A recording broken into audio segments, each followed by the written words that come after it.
잘 읽는다.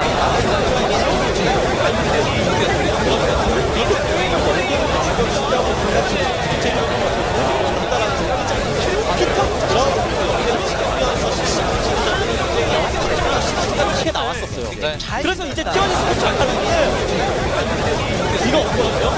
탑골이 하나 남았어요.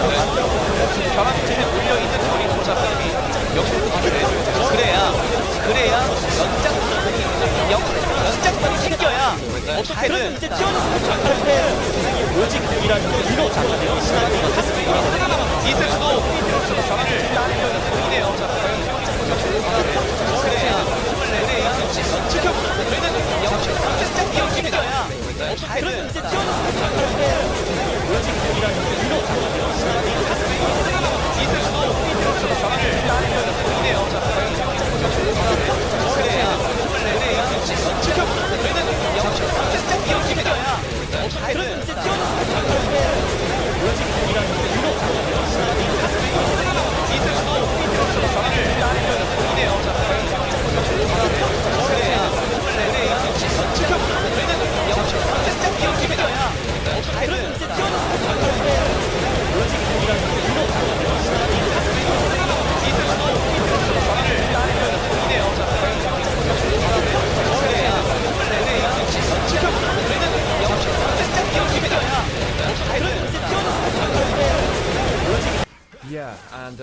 is the Chemtech. By the way, apparently there's a bug with Chemtech Rift, so it doesn't show up as Dragon 1 or 2, which means you get a disproportionate amount of Chemtech souls. Because it's Orcs' fault. It's always Orcs' fault. He's definitely been doing this. He's been in the servers. I knew it was him. That's what he's been doing over in the LCK. Someone tells Egon, make him stop. Never liked Dan. What an awful man. I say that actually really sarcastic with him. He's really cool. I feel mean saying stuff like that. He would return the favour. Yeah, he's got such a dry sense of humour. I love that man dearly. Getting towards our second items, and of course this is where the game should look to explode for top esports. 2-item Ambessa, absolutely insane. 2-item Ari, absolutely insane. The same can be said for, of course, the Ezreal, who is the prominent power spike coming up on the Rift. However, Dragon's being taken by Jdg. Top esports leave the Herald to basically just take mid lane out of turret. Success. Top esports even teleport in with Cream. Don't really achieve much for it. Jdg playing well to get themselves that open, but they have given up the feat of strength. The first turret was taken by Top Esports, but losing the mid lane out of turret against a poke Varus, not the best thing. No, they did get turret bot. They were just a little bit slow having gotten that turret to move back mid. Overreach there to try and defend 2, but it ends up being an extended 2-for-2 trade in terms of the turrets. Question in chat, who wins late game? Now for me, if it's an even game in the late game, I think Jdg win it. I think it is easier to play around a long range Varus. There's no tank at Top Esports as Chris flashes away. One of the other things is that Karma. Karma's not a good late game champion. Yeah, you can go towards a Mikhails, that helps with some issues with your team, but you're not going to be a Renata. You will be outvalued. So Top Esports, they want to be playing around these item spikes and finding fights like this. Decent assist, comes on through, flashes there, hostile takeover, Kanavi flashing away, still knocked up, gets pulled back with a handshake, and that is too far, dead. And there was no teleport from Cream, remember. He ults into the play, comes out, Scout flashes and catches the support. The charm comes down onto Shun, who tries to flash forward. The Mikhail's cleanse means there's nowhere to go and there's no turret to run to. Jdg pick up 2 in the extended play. The one-man army is down again. Kanavi, for all of his form, has not chosen the good fights this game, and it really has been Pays on this poke Varus, drawing in the play alongside missing from Top Esports. Top Esports have now jumped multiple times into this bot lane, who have just been in the right place at the right time. You can see that, you know, this is a power spike which Top Esports really want to be playing around. That 1-2 items. Kanavi flies over the wall, Cream's there too, but he goes forwards and the Renata has a flash, channels the ultimate as they're being CC'd, so that's extra there.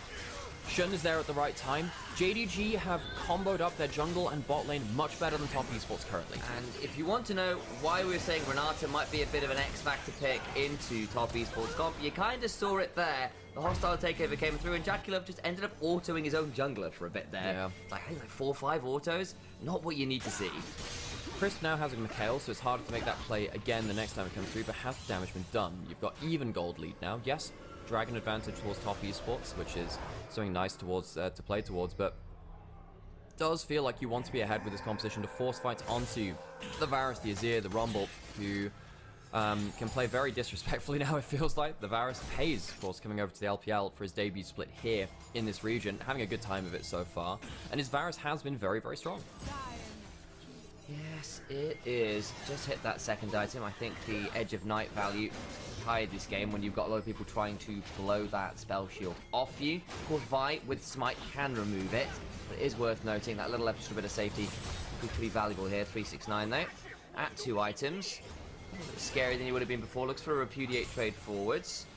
Dragon spawning a minute and a half, and junglers and the rest of their crew all sat in the blue side jungle of Top Esports, trying to put down wards and set up kind of well in advance of that. Control wards down currently in JDG's face. Okay, so I think there is a big fight coming, of course. We have Ezreal at a very powerful point of power, as we've highlighted.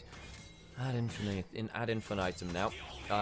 2 items for 369. This is the power spike for Top Esports. You have Atakan spawning. Dragon in a minute. If you can get towards Soul Point on this power spike and get a good fight around it, I think Top Esports are happy again. So watch out to see how that Dragon... Hang on a second. Hang on. Atakan can... You can use Atakan to deny your own minions? Atakan can kill your own wave if you drag it over to it. That's insane. That's theoretically a good... You can deny CS in that. We have Dota's denial mechanic through Atakan. What the shit? That's mental. Excuse me? I've never seen that before. I mean, it could also... I suppose it could hurt if you're trying to shove onto a tier 2 or whatever, but the denial mechanic, very, very potent part of Dota 2, so I kind of like that. If that was deliberate at the very least. That, I don't know, man, but that's kind of incredible. Lots Lots of stuff to contemplate there. Huh, weird. I mean, it's probably not the biggest thing, but I guess you can set up slow pushes instead, weirdly. But around Atacon, you don't really want that, so limited. Yeah. But hey, worth knowing all the same. Dragon spawning soon. Bot side from top Esports is controlled. Lots of good wards down there. Scouts, not at his 2 items yet. Might have to get a recall before coming in. So if he takes the Krugs, he'll be able to get 2 items. But he doesn't have teleport up just yet. Put down a control ward to secure himself some safety. Dragon's up. There is a ward on that Chem Drake for JDG. True shot barrage. Chunks out Shun. Catches him on that Raptor pit. Everyone knows this is a big fight. So what you really need to do is see a clean pick off onto the backline from top Esports. The Edge of Night for Pays makes it a little harder. You need to smite that spell shield away or get rid of it for free somehow else. See JDG, they need to be very respectful of this fog of war. Scout's just got the Riftmaker, has a teleport, not burning it as yet, but he is going to be coming out with that second item to his name. It is very important. So the fight not started before that item can be achieved. Dragon now started up. JDG need to force their way into the river, and they can do. The Shin's out, can walk up like this, especially with the extra shields. Cream on the flank, but is he spotted? Yes, he is now. Cream and Scout trade out. Charm lands, but it means that your Ari's not on the flank angle. Dragon still secured. That's sole point. 369. Now on a flank himself.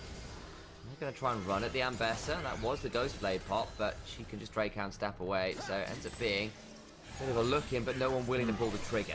Yeah, JDG, we did say they don't have that good aggressive options. Very good counter engage, as we saw before when Kanavi was diving at them, but they're not that good at actually forcing the fights themselves. Cream goes back to a side lane, still dropping a bit of XP compared to Scout. Scout is very hard to kill on a side lane now, but the Gandry's Ferrari will, I suppose, mitigate some of that. Top Esports, fighting for a Chemtech Soul. Not the most strong, but definitely one that they've set up for their kind of bigger game plan. Muramana transformation now on Ezreal as well. One of those big moments. Ezreal 2-item spike, guys. It's been a talking point in League of Legends for many, many years at this point, but it is still a potent point of the game for Jackie here. Shun does get hit with the renewal. When Comes Lightning comes on down, but there's a shield after, and Shun big damage from eats a Jackie. big combo. As we said, Ezreal now going to be a legitimate carry threat in his own right. Shun, good game so far, besides that first dive in bot lane, which failed, but of course he's a player with a lot of eyes on him too. Left BLG. Was rather kicked from BLG, probably. There's a lot of information we're lacking there in terms of context, but that's the way it seems to the public eye. The layman, Yeah, and now he has had a higher finish than BLG. I'm going to say it's not because of him. Shun has had a difficult split, and he's definitely a player who can be the cause of a lot of worries for JDG when he's not on form. This game, though, has been good. So, another good shot. Man, Jackie is being really obnoxious. Turnaround from Pace finally comes on through. Hail of Arrows is there. Cream has been eating some damage in the bot lane. Turns out Azir at this point just begins to get really difficult to play against. Jackie Love doing really well to control this mid lane at this point. Normally you'd expect the Varus, even when it is against a power spike like this, gets a lot of value. Doesn't get the spell shield down. Behind. Pace has spell shield up. Here comes Kanavi. Smites off the spell shield. Flash comes on down, but there's a change of corruption as well. But the follow-up is there. Goodbye, Pace. No way to stay alive. He played that as bad as well as he could. Scout shuffle under the turret, but the turret is gone. Now they're going to get some more. Missing gets the hostile takeover. Cream alive, backing away. 369 Drake's down, stepping out. They lose Kanavi. But they've done the damage. Jackie Love jumped on, needs to try and find his way back in. Gets one more on the way out. Missing has an incredible Renata ult. The tower does go down in the mid lane, but JDG respond very, very quickly. Ends up being a 2 for 2 overall. I think Top Esports come out happier from this now, though. You do get yourselves that mid lane outer turret, which is a pesky thing to get rid of and very powerful for the Varus to hold on to. This play starts with some great poke and great control of mid lane coming out from Jackie Love. And as we said, spell shield just doesn't matter against Vi if she has smite. Smites away the spell shield, and the Edge of Night doesn't get that much value. Tower goes down after. Scout does a good job, though, to make sure that this goes down. And then he can actually summon up the Azir turret as well if he's in the right position. Doesn't do it at this point. Fantastic equalizer combo, though. Evens things up. Yeah, Flash to get a better angle from missing on that hostile takeover, and then Jackie Love realizes he's not getting out. I'm going to take someone with me. Can't quite get Scout as well, but the Baron is the trade, of course, because Azir was up and so was Shun, so a two-man Baron's doable, and that's a big one. That changes things quite a lot. Dragon is still up in 2 minutes. Okay. Top Esports going towards the Atakan, and the thing is, you can't use your Baron if you're not across all the lanes that you want to, really. Top Esports have a chance to rush this. Baron for Atakan might also be a trade here. Shun's not going to be here in time, I don't think. Coming over, has flash as Wind becomes lightning. Maybe I was wrong. Control ward is down. 4,000 HP, chunked out by this one. Can look at flash on it! He gets it! Shun steals the Atakan. The withdrawal now available. And it just goes from bad to worse for Top Esports. Shun is on a warpath, leaving his team in BLG and seeing them not even reach his point in the lower bracket. And he comes into game one with fire and fireworks, steals the Atakan. 3-0-3 on the Shenzhou after a difficult split for him. Shun is here to play. And that likely breaks the game. Baron plus Atakan and Top Esports burned so much to do that. Their waves are in awful positions now. This map is about to break wide open. I think that's got to be your game at that point. If you've taken the Atakan, you have a chance to fight back. You're now against a team that arguably outscales you with a Baron and with the Atakan as well. Top Esports, good early few levels, could not snowball enough, and now they're finding themselves in exactly where you don't want to be with this kind of composition.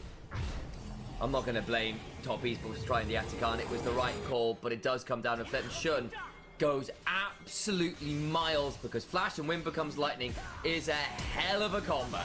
Cream can't get the charm onto him, gets himself in. With that Wind becomes lightning, the audacious charge, and goes straight in. 369 gives himself up to. You can technically stop this smite. I think with the ult, there's a slight suppression while it's being cast, but doesn't get the right timing.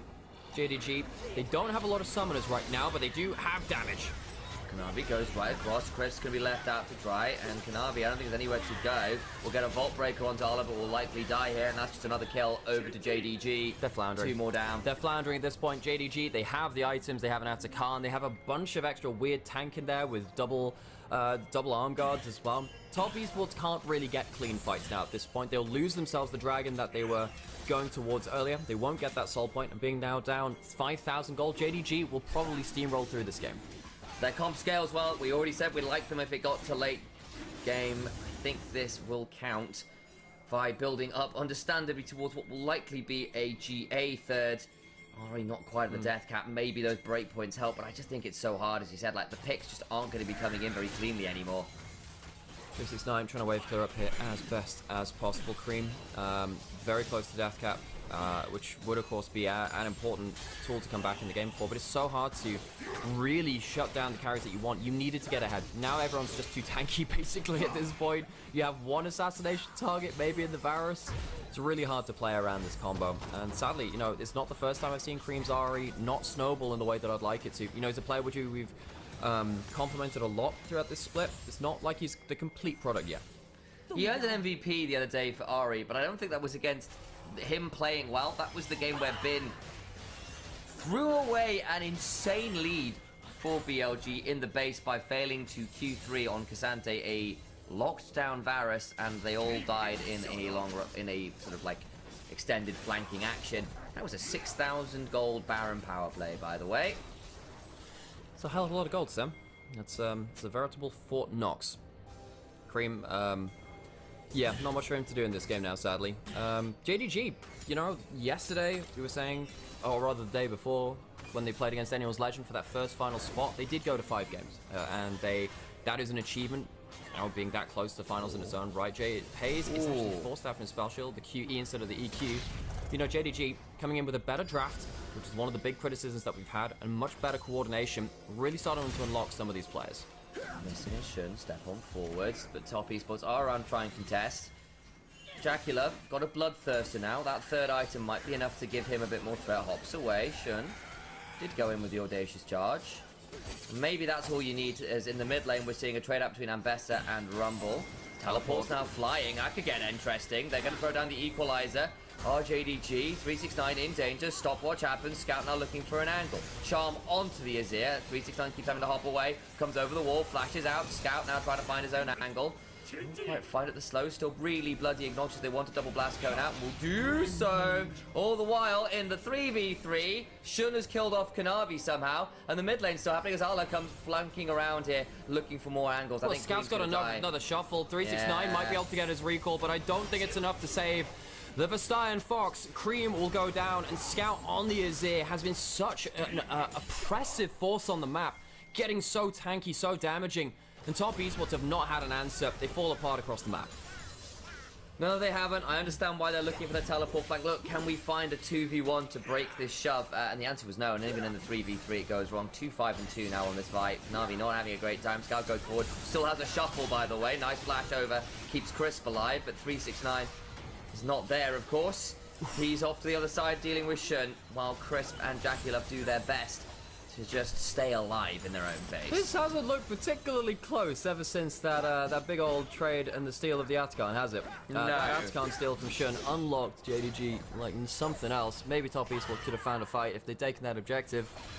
But that doesn't look particularly close, does it? Top Esports will have to really go back to the drawing board. Kind of sucks for them because, you know, I'm a big fan of Kanavi on Vi. He's currently at 2-5, 2,000 gold behind.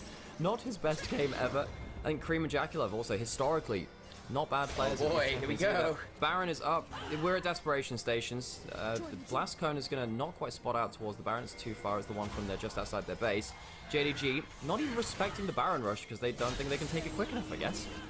Shun takes a bit of a chunk, goes on forward, 3 talent strike on the 369, Chains of Corruption after. Won't lock down anyone else though. Death Stance picked up 369 means he's a little bit harder to take down. That's one ult down, I suppose. Red buff being contested. Scout, very, very strong though. If he gets a sweep, it's the end of the game. Just burns down that Vi, caught up with another 3 talent strike. Shun turning up here as well. Some really clutch knockups on this Talon. Not Talon, 3 Talon strike from the Shinzo. Shinzo, that's the one. That's where I was like, where am I getting Talon from? That's a great question. From Noxus, I assume. Yeah, now the Baron started up by JDG. Top East was no real way to enter this, being warded off by Pays and missing. It's looking all over now, but for the fat lady singing, and she is well and truly warmed up for the operatic ending of game 1. Crisp or Mikhails himself after another Chains of Corruption land, and that's very low cooldown. It is at this point, isn't it? There's quite a lot of ability hits in this build. Poke Varus, level 3 ultimate, that's a lot of cooldown. Dragon spawning in 10 seconds. Top Esports, I suppose, might be able to launch a contest around that. Kanavi going towards that. The Mega Blast Cone, that's what it was. And somehow Kanavi gets, I think he gets body boxed on his Q. Easily can't get over that wall. Not a good game from Kanavi, despite all the hype surrounding the player from us. So you can't hear it, but everyone else back home can. That basically, Chinese Rumble, for Super Galaxy Rumble in particular, has a really specific meh sound when he's overheated, and it's like on repeat whenever he does anything. Yeah, it's a whine, it's a siren thing. Exactly that. But it was just very loud compared to everything else. It was just like Shun getting, just like Kanavi getting punched, but it's like, you know, one of those squeaky toys that you punch? So that's what it was sounding like. That's fantastic. That's great. I'm sad I missed that though. It was quite entertaining. Oh gosh. Well, things I'll have to watch back the VOD for. JDG, they have themselves Baron, they have themselves multi-lane push. They have a Varus with a ton of damage. Kanavi's got again. That is a 7th death for this Vi. Ingo Scout, and Crisp is crispy.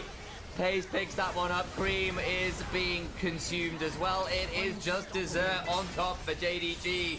They were forced to work for it, but the workout leads to sweet, sweet things at the end of it all. Game 1 is Jdg Gaming's. A little bit of cardio here in game 1. Jaculov has to sit and watch the Nexus fall. Top Esports were outscaled, outfought, out objective, and JDG take the first game.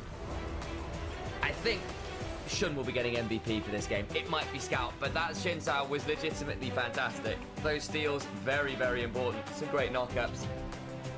Top Esports, that was not what I was hoping for from them in the mid-game. Wasn't what I was hoping for either, Sam, but hey, that's what we get ourselves there. Stream's actually stuttering a little bit. I need to work that out at some point. But, hi, how's it going, folks? We're back. Hello. I pressed the wrong button. I didn't press the wrong button. It's just being slow. Wow, my CPU really doesn't like this today. That's our first game, folks. Thanks for everyone for tuning in, and we'll be carrying on with the series. I need to... Sam, you keep talking. I've got to figure out some programs to close in the background. Yeah, you do that. Hello, chat. We're here, chatting as we go along, as we prepare ourselves for more of this semi-finals action. We've got lots of things to talk about, lots of things to deal with. I think Top Esports here, coming in, I don't know whether as favourites, but certainly as competitors, which I think is good to see, because they had actually done a lot of glowing up across playoffs. They'd taken out some big names. Obviously, yesterday against BLG was a big old deal. But there is no guarantees here in playoffs. And JDG, a team, I think, who people had kind of dismissed a little bit. Oh, okay, they slipped into playoffs. They had to play a really rough series against Weibo game and even get there. You know, that conversation goes on. I was like, had they really been tested? And I exaggerated a little. I play devil's advocate here, but there were some questions about exactly what level we were going to get from JDG. And there is still some of those questions that need to be answered, but that game 1 was what we were hoping for. Scout played a really good game. Shun, a player that we have had some criticisms of, did have a pretty solid showing of it too. And now we just hold our kind of moment here, waiting for what happens with the rest of this series, I think, in terms of how we're all expecting it to play out. I think Scout is another one of those players who is just very clutch. He's just very good. Give him enough space and he will be a very, very scary member to deal with.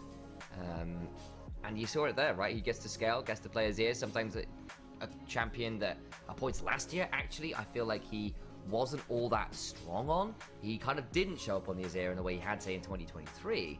And this time around does end up looking very, very scary on that Leandri's Rift Maker build, because, like, who the hell was dealing with him in the late game?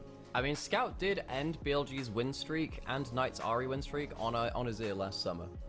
So there was that game. Yes, but I mean, there was a lot of that year where we went, well, what's happening with the Azir? It wasn't happening. Because I know I was chatting with Kelsey Moser at the time. We're like, look, why is the Azir, like, the Azir wasn't working? I know she's not a massive fan of Azir in general, in fairness, but I know you've got that disagreement. I disagree. I think his Azir was still fine. I think he was really doing well at using the 6 scrubs and sidelines. And you see this game as well was really important. This is the Scout which I know on Azir for sure. It's a very powerful pick for him. Whenever the Scout with the Azir has value, he has value on it. I agree. So folks, we'll be taking a bit of a break before game 2. If you'd like to ask us any questions, we will be in chat as we determine our second finalist rather for the LPL. One of these teams will be facing up against anyone's legend. They're my legends. They're not anyone's. It's me. It's initialized as legend. That's what they're renaming to. They're absolute legends, Sam. Man, this game looked really good at the start too with the failed dive. Kanavi really outpathing Shun, I suppose, with the help of his bot lane, kind of outplaying under the turret. It was a bad dive from Jdg. And we saw some good early game plays, and then things just kind of fell apart bit by bit, where Kanavi walked into the enemy bot lane and in the jungle and died quite a lot, and then the game fell apart from too much gold randomly given over, despite the good early game. Yeah, and we saw, like, it kind of hit the mid game, and this is one of the things I know Kobe over in NA has very strong opinions of, because obviously he is a massive Vi player. He's a Vi main, and he says, look, if you're going to get the Vi pass, then the way you do it is you have to be tracking enemy flashes, because otherwise you just get flashed into the enemy team. And that happened a few times, and the whole comp from JDG is there to try and make Kanavi's life as hard as possible with the hostile takeover, with the shuffle to deny engages after, and it got really tricky. This felt like a moment where finally they picked up pace, they got the turret, they go 2 for 2, kind of felt okay. The problem is one of those members in the 2 for 2 was the Smite. It was Kanavi's Vi, and then you've still got this Azir, you've still got this Rumble, who can absolutely shred an objective. They head over and take Baron, and then yes, Top Esports on the spawn trying to do the Atakan, but you lose that as well, and suddenly you've got Baron and Atakan, all your waves are off, and you've lost kills. It's a 6.1k gold swing in the favor of favor of JDG, and at that point, the game feels next to unplayable because your burst combo only takes like half of Scout's HP, and then there's arm guards to work with as well. It's really hard to deal with. The LPL feeling kind of weaker this year. Mufadwa, it is a very intricate question. I think that, you know, we are dealing with, and First Stand might not be the best example of this now, because if we're getting teams qualifying towards First Stand on lane swaps, and then lane swaps being removed at the event, these teams are going to look completely different. They're going to look completely different, which is not exactly what you want to see. I am going to run and make myself another coffee. You gotta do that, Sam. Do you want me to do anything for you while I'm there? No, it's okay. It's all good. I just need to figure out, like, PC is not being the happiest right now. So I'm closing down a couple of random things in the background. Hopefully that'll be fine. Yeah. Do you want the headphones? You can listen to some Diana sessions, chill out with your lo-fi League of Legends beats to stream and cast to. Is it even playing? It is. Yeah. Oh, it's just the song just ended, that's why. I was like, oh, why is that? Not doing anything. LCK doesn't look all that this year. I mean, Zeus looks really good. And I think actually have the best jungle support in the world. I think they're very, very good. Yeah, Shun comes away with MVP. That makes a lot of sense.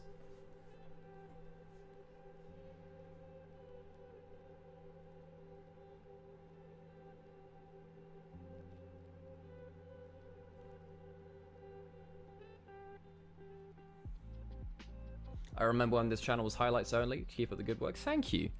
Well, if you're enjoying yourselves in Nivea, make sure to keep tuning in. because we'll be doing as much LPL as possible. And yeah, it's been very cool to put our co-stream onto the Nivea channel, free stream that.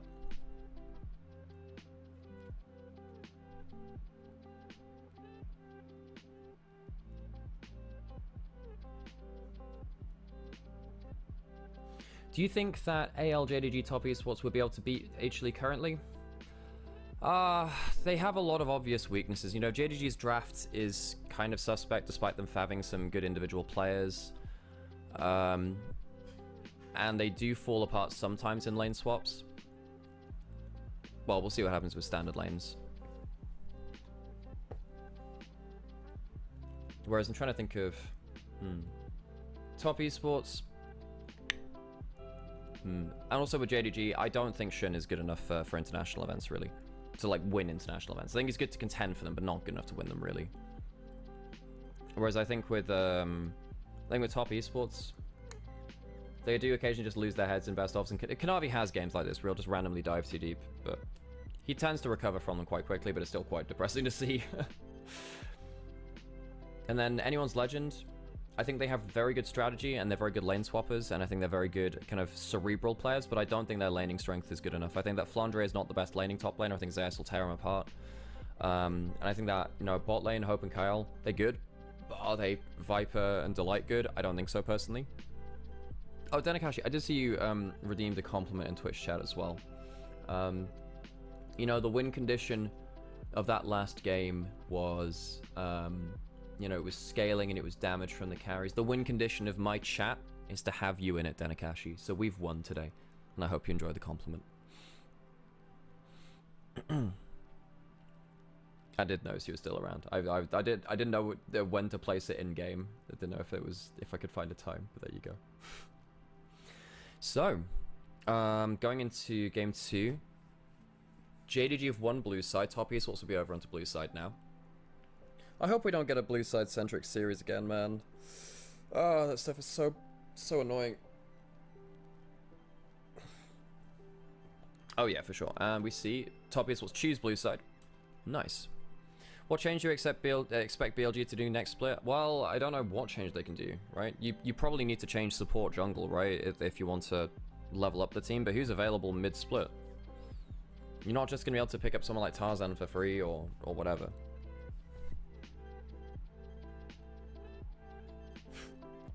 Report of you for saying Zeus is better than Flandre. You're a Flandre fanboy. I love Flandre. However, in individual laning, Zeus is pretty damn good. I'm sorry, Wajid. I'm sorry.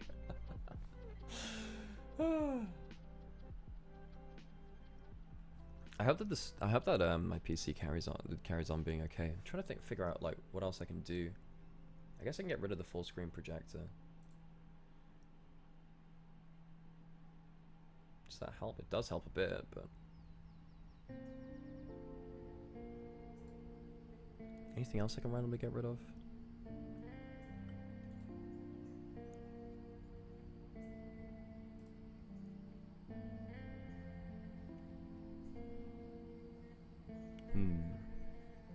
I'm really hoping my PC doesn't crash on me doing this stuff. It is actually stuttering quite a lot. That's kind of scary. I'm hoping it's not randomly Vanguard or something. Well, Vanguard's now been turned off. That was me. That was me. System alerts. That was me, folks. I'm sorry. Just wanted to make sure that happened. Right, I need to get myself another coffee, and then we'll get back to it. So enjoy some chill music and some visuals. Do a quick restart? No, I'm not going to restart, because then we'll lose viewers. It'll be fine. It'll last. It'll last.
How are we all doing?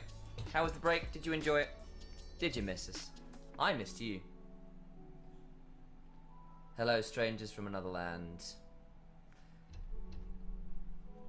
Are we ready for game 2? JDG kinda just got to walk away with it in the end, didn't they? They get the Baron, they get the Adacon, and the game's kinda over. And Top Esports never get to pull off another combo again. Kanavi, I think, also did not have a great recovery game, shall we say. He does have this habit from behind. He follows the MLXG pattern sometimes, where there is an element of if he's behind, he looks to make a play in order to come back and find a way to win the game. Yeah, occasionally. Yeah, I mean, I think in that game, you know, what you could see is just that they read the map wrong a lot of times. That play around the red buff, it felt like, you know, they just didn't know the enemy bot lane was there. They just didn't know it was there. So, hey, we'll hope they can bounce back.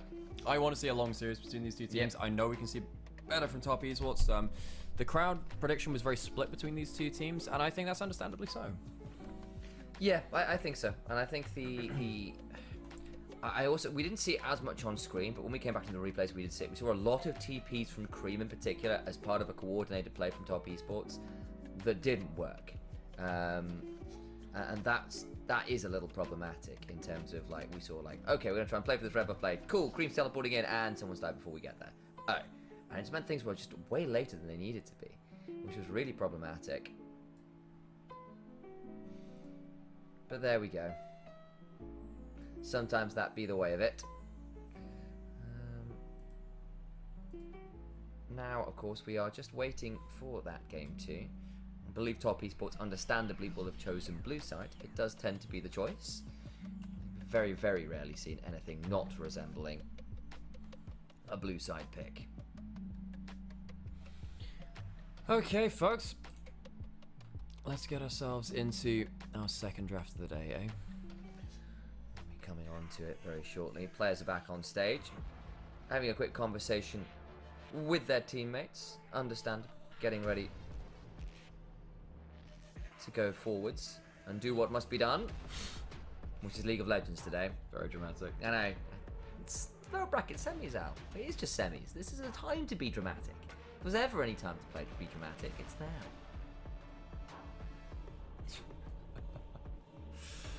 now. Okay. Well, I suppose you're not wrong. This is effectively a semi-finals. This is Jdg versus Top Esports. The great rivalry between these teams has a hell of a lot of history. It has, and like, I feel like JDG over a last couple years were kind of coming out on top until the last year where things got a bit weird with Rookie and stuff and all the rest of the kind of the joinings that happened. But JDG had that 2023 roster and I went, oh my days, this team is great. 2022 they won in summer, and Top Esports have struggled to be the team in the LPL again, the really elite team, basically since Knight's left. They've been struggling to fill the hole that he left all those years ago. And now maybe they've got an opportunity to finally come back to the fore of the LPL. They need to do it against JDG, who, as we've said, have been pretty damn strong themselves. Bans coming on through for our game 2. Rise, Jace, current bans for Top Esports on blue side. The Skarnet, the Cassante, banned away by JDG. Of course, Rumble picked in that game 1, but things like Aurora, Callista, both up. Callista, Yone, Aurora. I suppose Galio's quite powerful, even though the Rumble is off the table. Lots of things you can go towards Nocturne as well. It tends to be very, very powerful for both these junglers. Shin and Kanavi, both good players of that champion. Are you going to let the Callista through? That is the question. We've seen it banned a lot on blue side. Top Esports, maybe. By losing that first game, I think they should go towards that Callista instead. The ban is the Nocturne. Callista up. Aurora up. Interesting to see which one will be decided. I doubt it will be a Heimerdinger or an Alawi, folks. Especially as a blue side first pick. You know, funnily enough, Heimerdinger is the best counter into Gwen in the game, apparently. It's got like the highest solo kill rate. You never see the champion actually be played, but big difference. Of course, Nidalee, incredible for both of these. It's Shin's most played in the split, and it's Kanavi's too. Both of these guys are absolutely insane on this champion. Jungle pressure, name of the game now. You need to have good winning lanes. Typically, we've seen stuff like Viego was sometimes the Zyra into the Nidalee. The Zyra doesn't actually do that well into it. Typically, what you do into the Nidalee is play Vi or Nocturne, actually. Yeah. Just dive right on top of her, have that triple dive kind of combo. Harder to play that one, though. Gonna match farming for farming by the looks of it, if they go towards that Lily. They choose not to lock it in right now. Renekton for Arla, lane dominance for him. Some hobbers of those jungle options. We'll see what they decide to lock in. There's some fun calls. We saw Shyvana yesterday from Kanavi. It wasn't that great, actually, honestly, folks. They won the game, but it wasn't really on the back of good play. It felt like from top esports. See what they start locking again. The Kalista is up. It would be strange not to pick it up at some point here.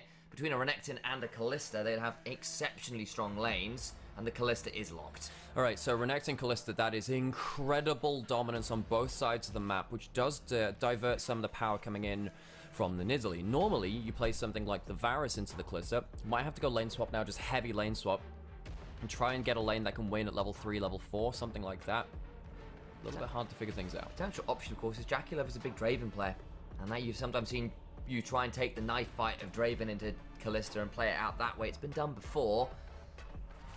Neeko locked, though, takes it away from that. Kalista's been one of her premier pairings. Missing certainly plays it. And will likely be going towards that support role. We've not really seen a lot of mid lane Neeko as of late, so likely to see that one going over supports. Yeah, so that does deny some of the lane dominance coming in from Neeko, because it feels like there aren't that many supports which deal well with Neeko, and also Kalista, in terms of her lane dominant pairings, doesn't have the Renata now, and doesn't have that Neeko. So we'll have a potential support matchup in the advantage of top esports. So, they've got themselves some ways of matching that, and that's always good news, but we're going to see what the jungle lock in. I feel like Lilia might be a call here. It's AP threat. You've already got two very strong AD like solo lanes. I know the Kalista's not solo lane, but you know what I mean. Laners. There we go. That's probably a better term for it. And the Lilia is locked in to try and match that. And you've now got a very brawly composition with 3 champions at a pretty short range, looking to punish top esports. I wonder whether top esports ban away the Silas right now. I know it'd be double AP mid jungle, but I think that's very powerful in this kind of comp to force fights onto the squishy Nidalee, force things onto the Gnar, steal the Mega Gnar, steal the Neeko ult. I actually think Silas is a very good ban here away from Scout. I know it's a cream pick, but I think you get rid of that one personally. Going towards engage support option to try and limit the pool on the Kalista. Oh my god. They got rid of the Nautilus. Just realized that the Neeko Nidalee like lore combo as well. Oh, yeah. They're adorable, folks. They're adorable. Nautilus banned away as one of the battle line remaining lane dominant picks for the Kalista. That it is. As Arrow champions getting banned on the other side. We already lost the Varus, so Ashe goes down, Hui goes down. Big poke option is the Hui, and Cream has played a fair amount of it alongside the Nidalee, interestingly as well. This draft looks a lot better for the first 3 picks from JDG compared to top esports. I agree. In terms of coherent picks, folks. Top esports, they better have a bloody good round 4-5 of their picks to make this composition make sense. Yeah, you can absolutely go towards something like that Cork if you want into that mid lane. It'd be a decent enough blind pick there for Scout in that lane. They might just pick 3 really dominant lanes and ask top esports, while you have a Nidalee, so what? You're playing with 3 losing lanes. The Corki very good at level 1. Yeah. Top esports, your 4-5 better be damn good to make sense of this draft.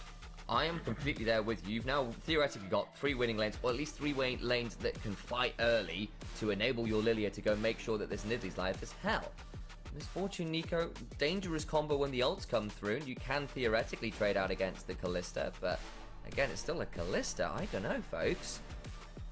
I mean, it's pretty good at outranging the comp. I don't mind the MF. There's not that much in terms of cancels onto it. It does help because Jdg is so dominant on this pick as well in the laning phase, but you're absolutely right. You are against Pays on the Kalista. You could even go for the lethality Kalista if he really wants to.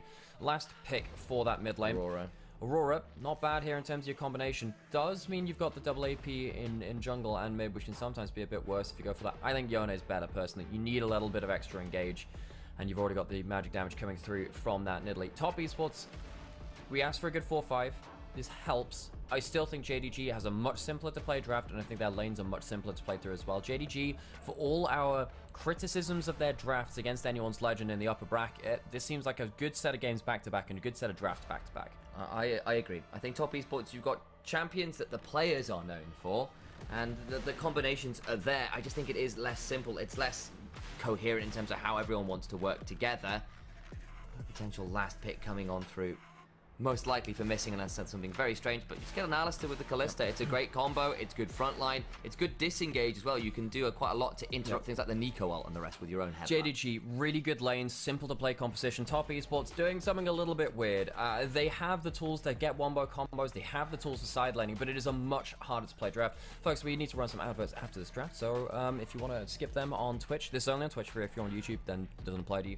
You know, drop a prime sub if you don't want to swap. Don't want to get into that. Give us your money. Shouldn't lose anything. This is what you do. If you don't want adverts, give us your money. As we get into our game 2, Top Esports, Cream on his Yone, 369 on Nard, Shakulov on MF, and Kanavi on Nidalee. These are comfort picks. They are, but the composition, it's gonna take a little while for it to come online for me. It's very hard to play this coherently compared to the other side of the rift.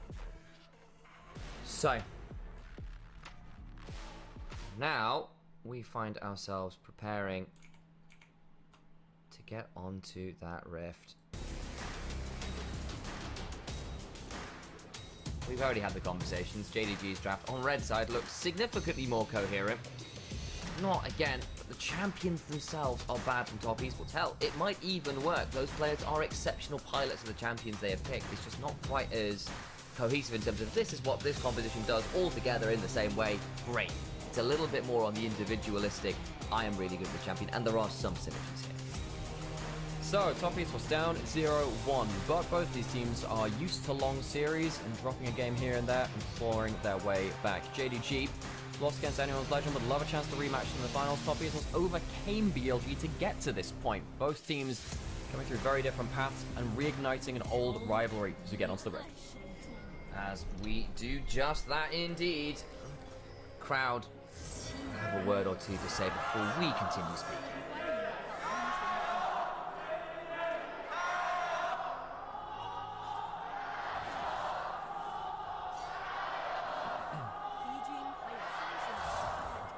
Pretty evenly matched JOs there. Sounds to me like the JDG fans on the left, Top Esports fans on the right. I'm stuck in the middle with Alex. What am I going to do there? Absolute disaster. Have great fun. Have great fun, exactly. Have great fun, you know, have an enlightening, enriching time. I'm going to learn so much about League of Legends, Alex. You learn so much about League of Legends every time you talk to me, Sam. That's all I know in life anymore. Everything else has been booted out. How are you feeling about Arena coming? Well, the thing is, they removed rank from Arena. For those of you that that haven't watched my own streams, which are not this, I reached rank 2, maybe rank 1 on EU West. I don't know whether the reset hid that. Lane swap potentially coming through on either side, making sure they can walk up and make sure they can take some of those wards away to secure some information, clear that, and going to match lanes in top side. Okay, so I think Top Esports, they get themselves the lane they want.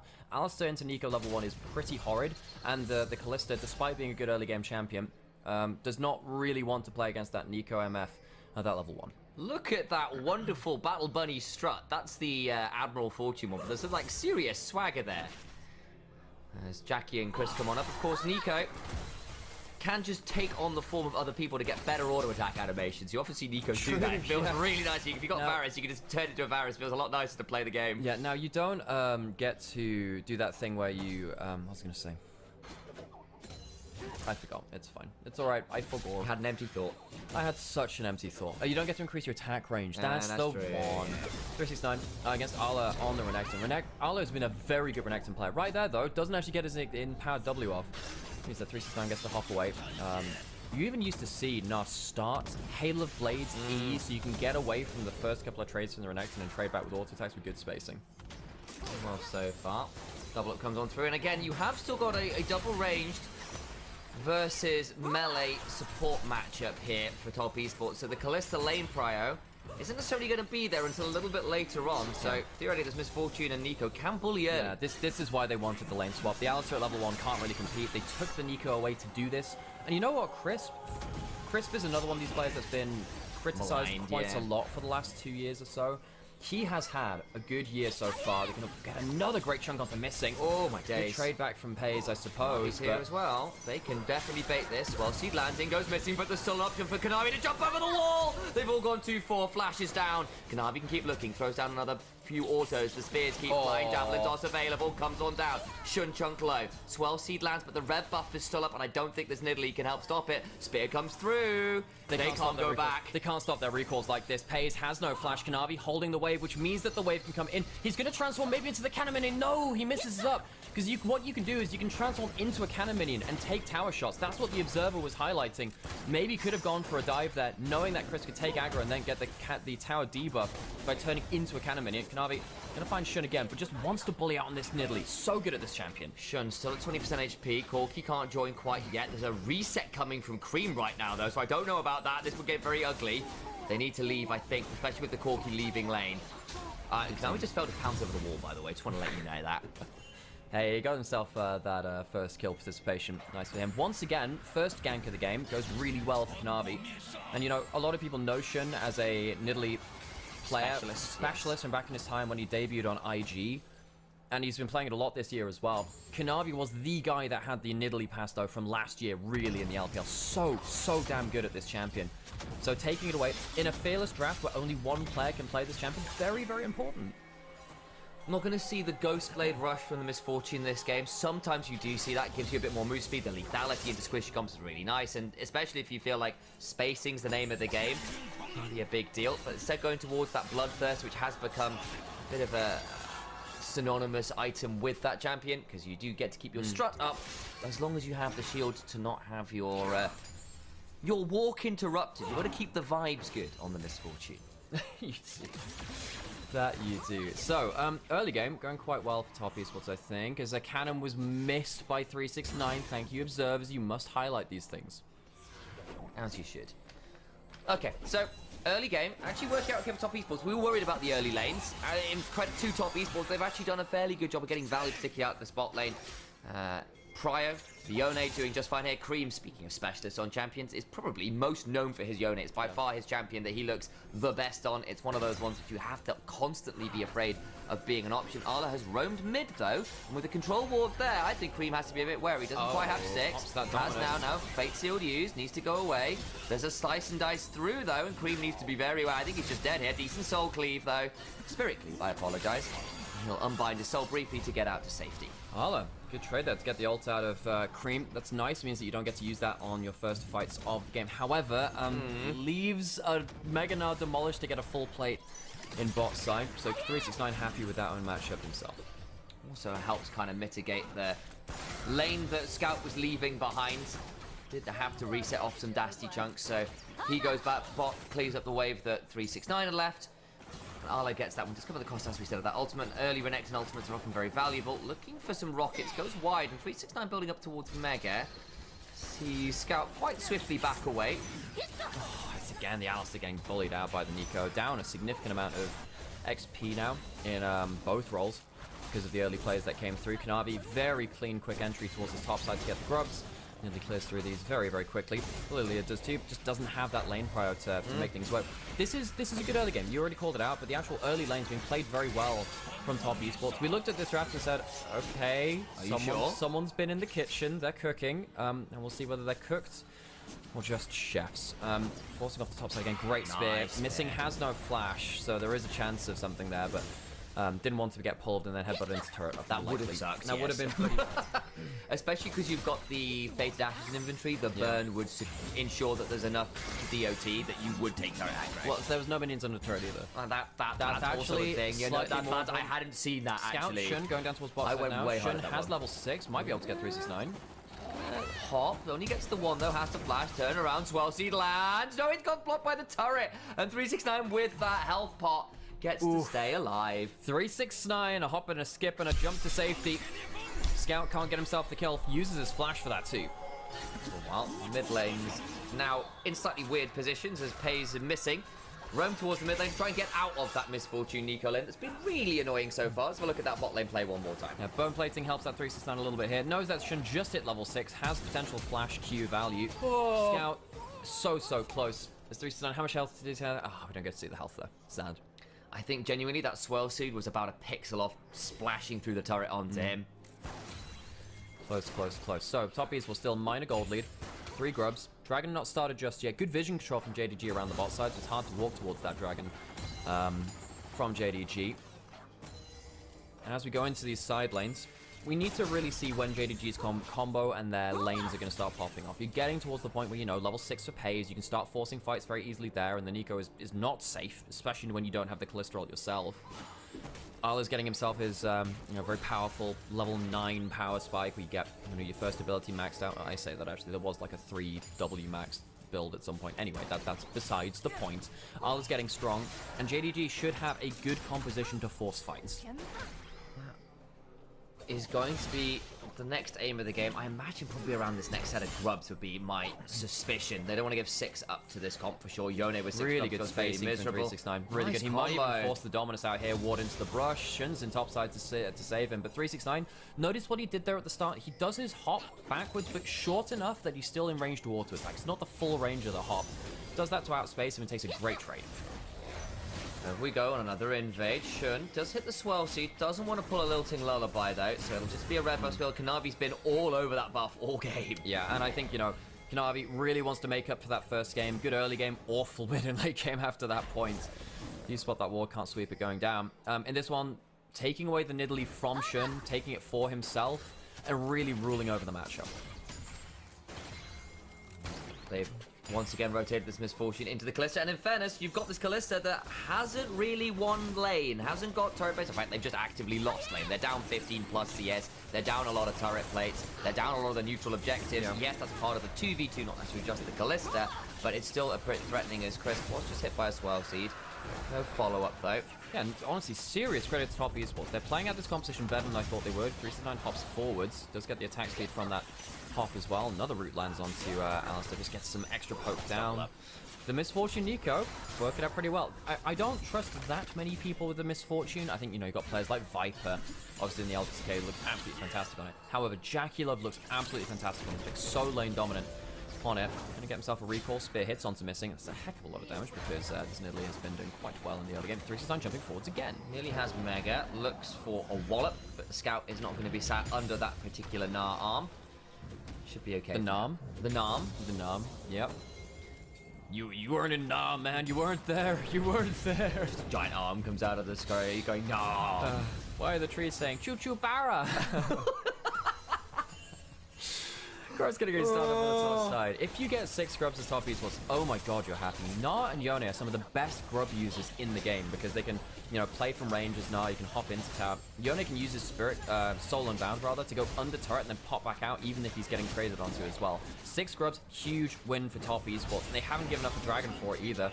So that's a big win. JDG, they need to find a point to come online. It is very dangerous to give top esports these kind of incremental advantages slowly bleeding out.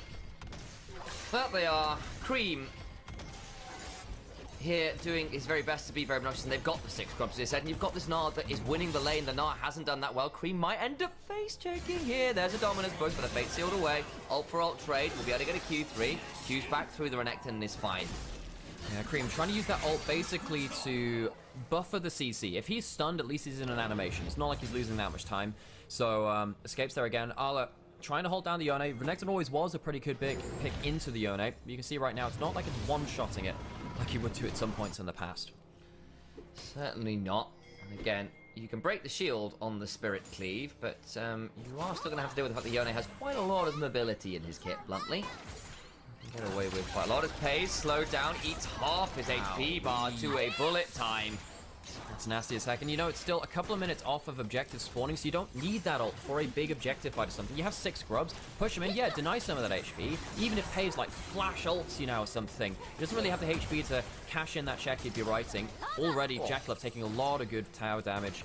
Off of the tower in mid lane. Top esports, again, the big takeaway from this early game is they made this composition work when we had questions about it. And the thing is, it then allows Kanavi to go in and fight the Lilia again, because there's no way this Callista and Alistair can join without costing themselves way too much in the long run. And JDG, they're waiting for their first big fight of the game. They're just not being allowed to do it. Stuff like that bullet time. You might think, oh, well, you know, it's not a kill and it's not being used around an objective. It does get great value there. Takes down that HP and, as you said, unlocks a bunch of other stuff. While all this is happening, you're not particularly winning in the Renekton matchup. Yone is still getting value. Yone doesn't have to win early. He just needs to get to, you know, 1-2 items. He's pretty happy with that too. Thwonk into the wall. And That's a good sound. It's it good is. onomatopoeia, Sam. I like it too, thank you. It's almost as good as Flollop, which is a sound a mattress makes. Yeah, for those of you who are fans of Douglas Adams and the Hitchhiker's Guide to the Galaxy, you will know very well the sound that a mattress makes on the mattress planet is Flollop. Flollop. It's just a great onomatopoeia. It's great. It's wonderful. Yone gets another plate on top side, so it gets 6 grubs, Yone. Good champion. This champion with 6 grubs can kind of just win you a game through side laners on its own.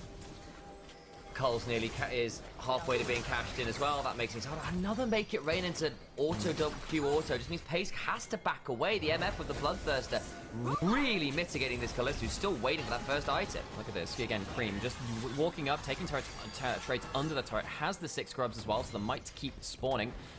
Might makes right in this side laning phase. Oh, it's just not getting easy yet.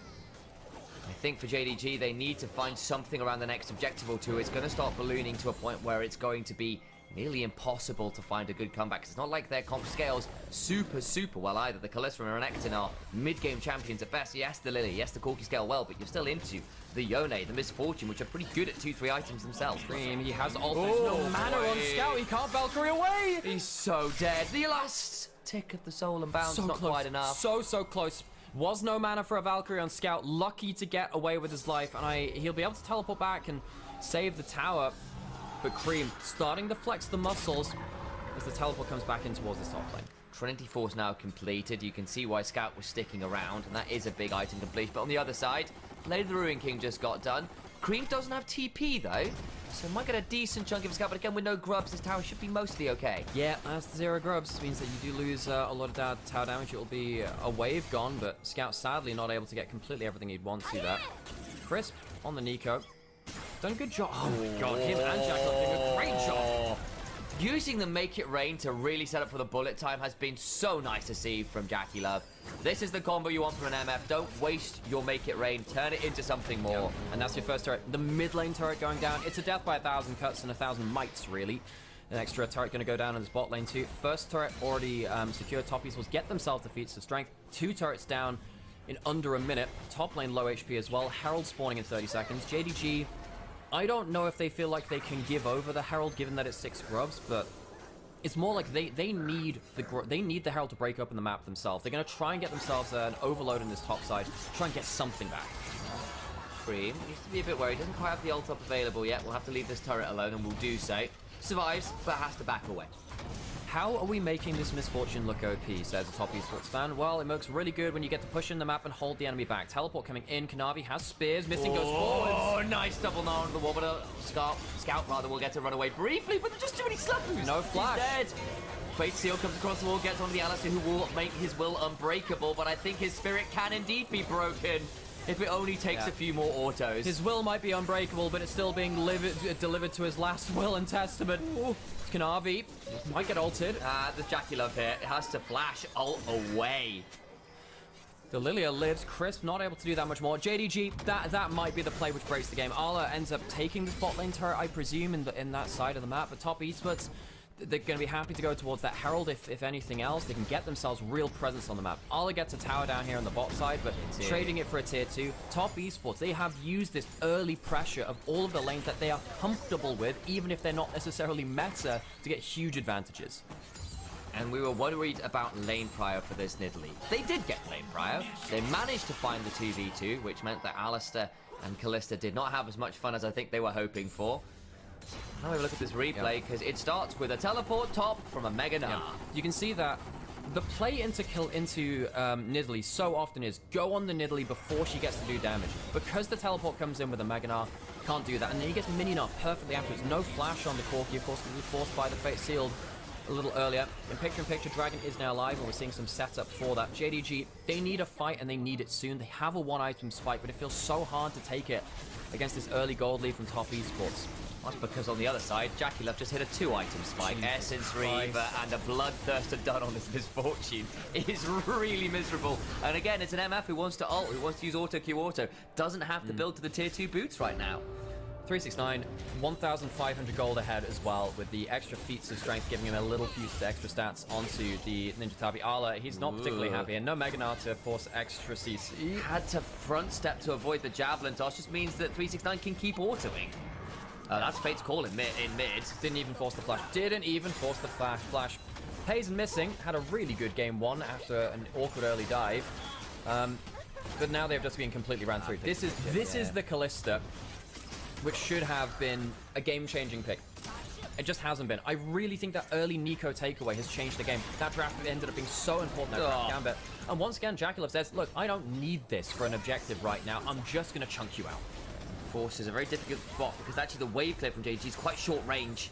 If you walk up too far, you're then in threat of things like the Nico route, the javelin tosses. Cream's got time to go clear out these crows because Shun can't be in the jungle right now. He's got to support this Kalista under the turret, which is giving that opportunity to steal things away. And yeah, I agree with you, stat spot. I think that's ironically a Jdg Esports stat spot as well. Not Jdg. I think it is just over this time around. Herald's going to go down. It's been a complete lockout. Complete lockout. No kills on the board. 2 towers and no objectives.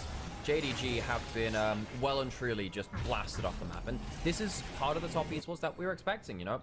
Kanavi wrecking balling through the jungler.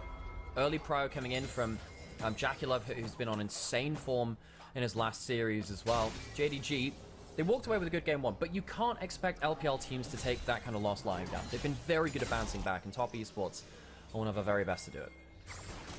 So, we find ourselves with what amounts to a 5,000 gold lead.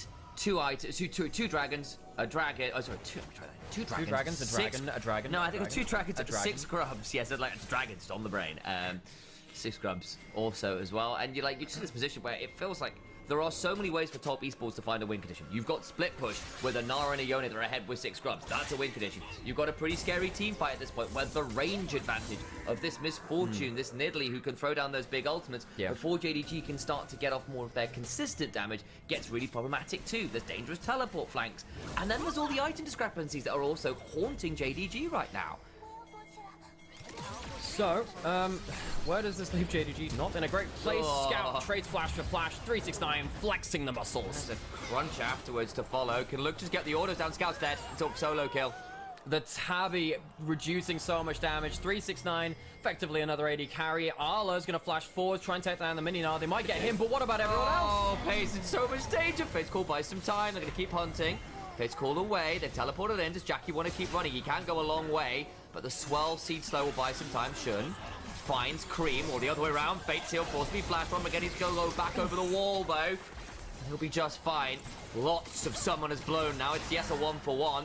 But Jdg is still run out of their own jungle. I was wondering whether Jaculov would flash ult at that point. Felt like a Jaculov play to make. Yeah, it's a 1-for-1, but Jdg lose a lot more. They have 1 flash left on Paze, and now they can't force a fight, as you were rightly saying, to defend against this Herald that has just been summoned. That's going to be another turret with the 6 grubs. Even more gold. It's going to be 350 gold spread between jungle and AD carry. Top esports, such good play through this early game domination. Shun looking for a potential angle. Does have the lilting lullaby, but I think that is only going to be anesthetic and palliative care at this point for their own team, as Shun finds Nar, and unfortunately for him, Crime finds him too. Bullet time under the turret in tier 2 rather. And Jdg again just look a little lost right now. Shun doesn't just find himself a spear, he finds himself the Grim Reaper.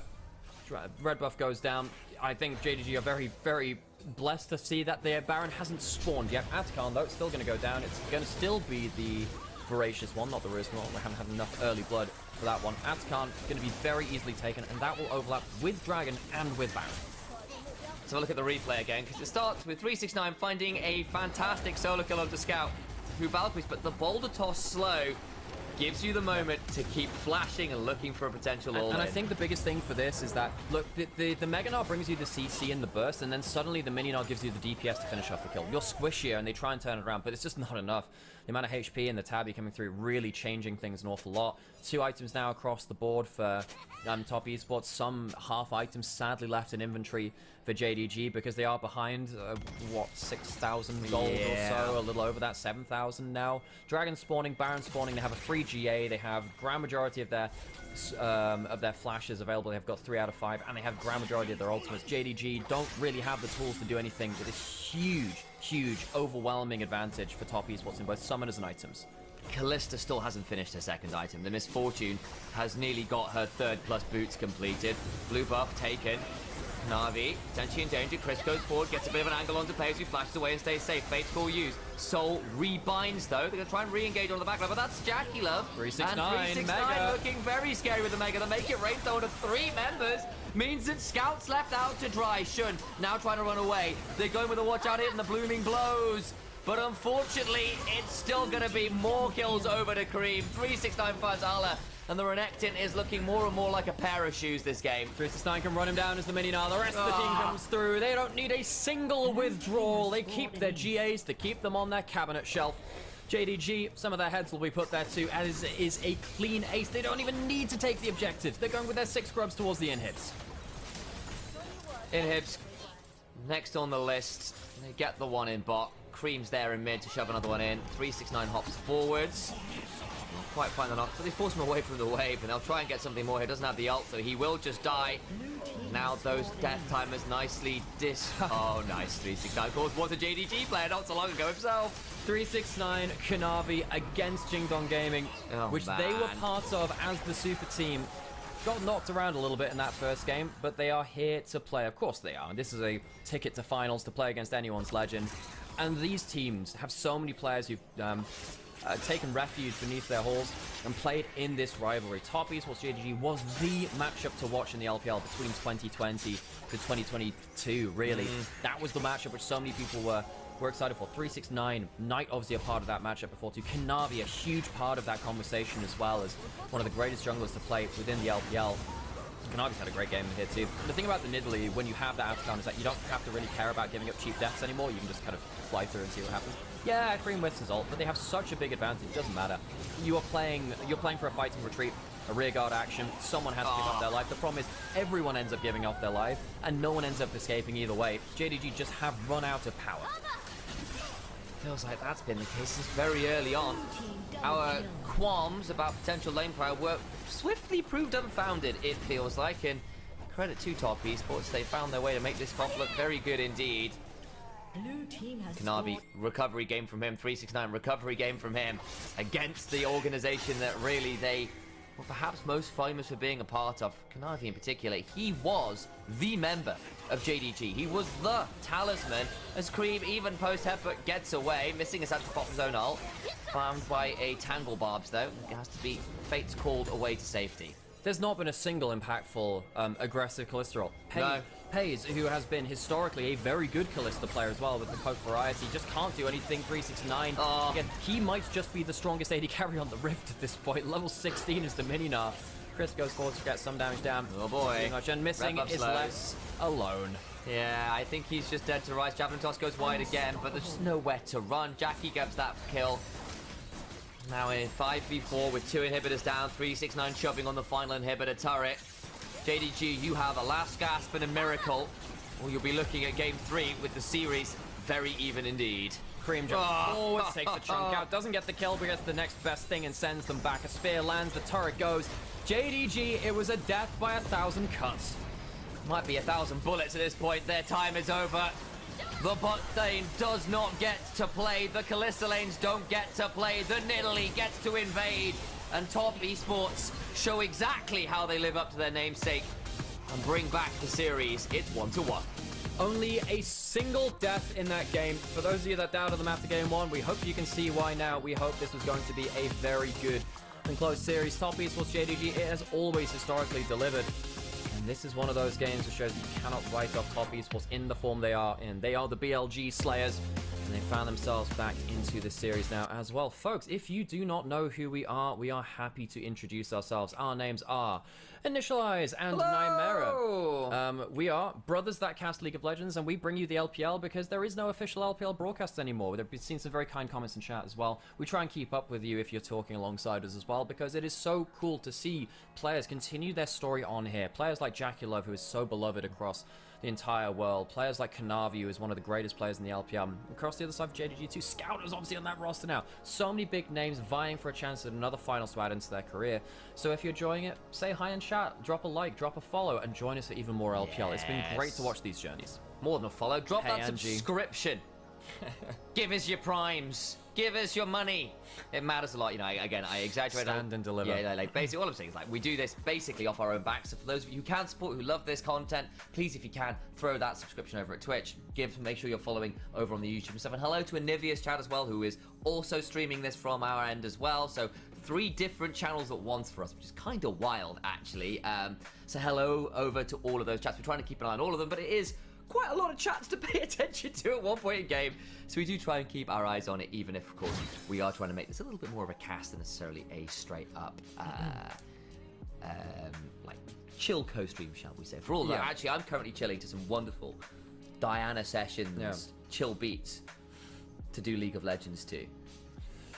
You know, it's nice to have some bit of chill between the games as well. Yeah, folks, you know, we are casters, we're brothers, we've cast together for a number of years, and while we like to, you know, goof off and stuff at points too, we like to bring these games the hype and the storyline telling that we think they deserve.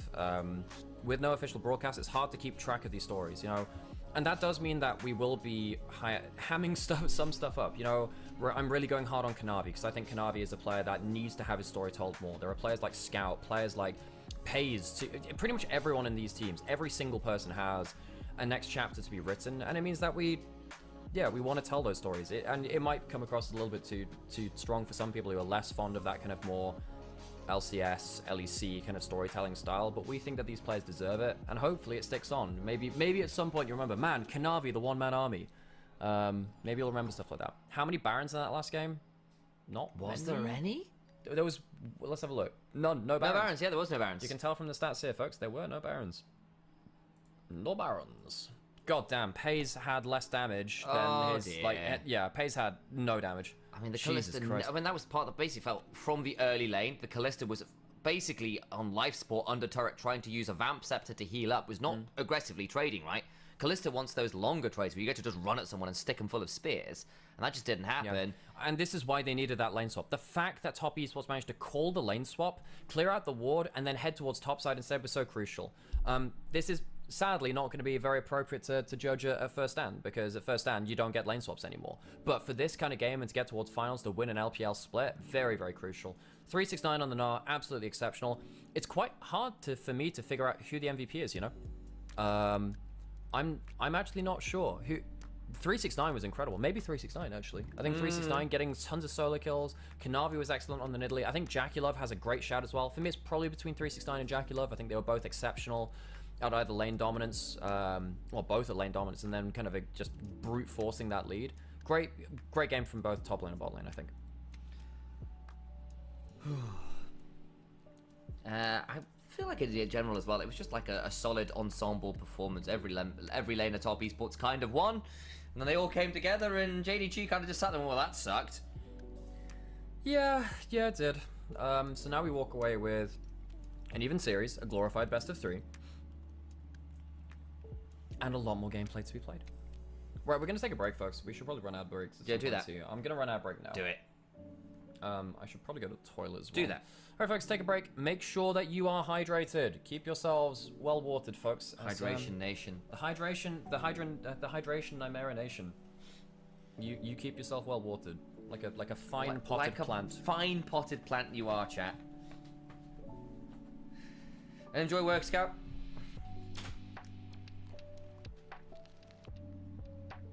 Wet time, says Harold. That's one way of putting it, yes. Drenched in water.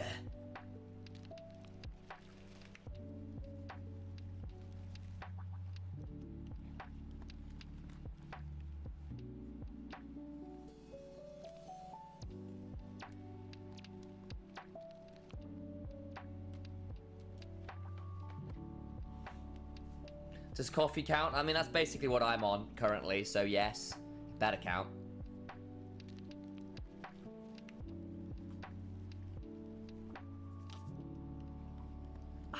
Bisto.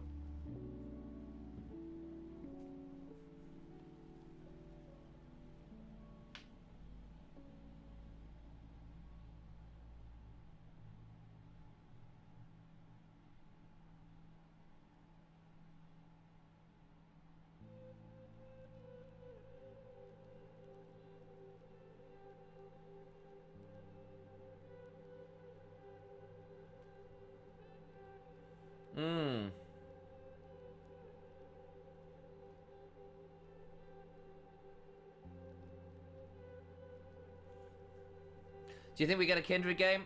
I think it was quite telling that Top Esports banned Kindred, picked Nidalee, because I think they think that Shun is exploitable, is what that tells me.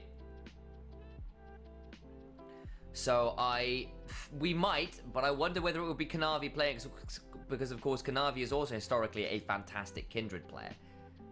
So we might end up seeing that. 369 was on Scout's House the whole game. Yeah, that Corky did not get to play the game. But again, it was ended up being a very short range composition, really, because the way Corky works these days, he's quite melee range, really. And that proved pretty miserable post a certain point into this Top Esports comp.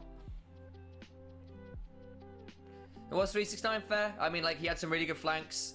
He wrecked Scout, clean Gnar game. It was a good game in general for multiple people. I think it'll be relatively mixed between some people. Yeah, there you go. Couple votes for Jackie, one for Kanavi, few for Top.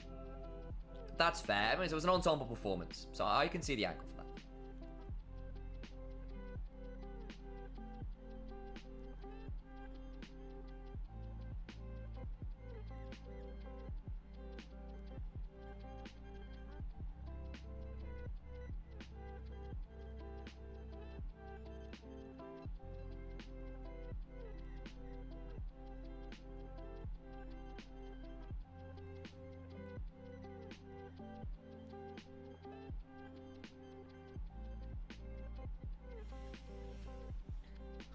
I do think a lot of that was neutralizing the Kalista and denying fights, more of a team vision and play. Yeah, exactly.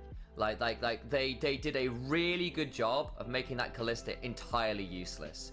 And that's a really bad sign because Kalista is such a high prio pick that having that moment, actually the Renekton didn't get to win into the Gnar. The Kalista didn't get to win to the other side. I actually think they probably needed to go for something a bit more lane presence. The problem is they'd already lost the Renata, right? Because that had already been used in game 1. So you couldn't Kalista Renata, which I think would have been able to match the Nico a bit better. But then the Alice didn't work. They didn't escape the early levels. Kind of sucks. But yeah, the Kalista was not a factor in that game.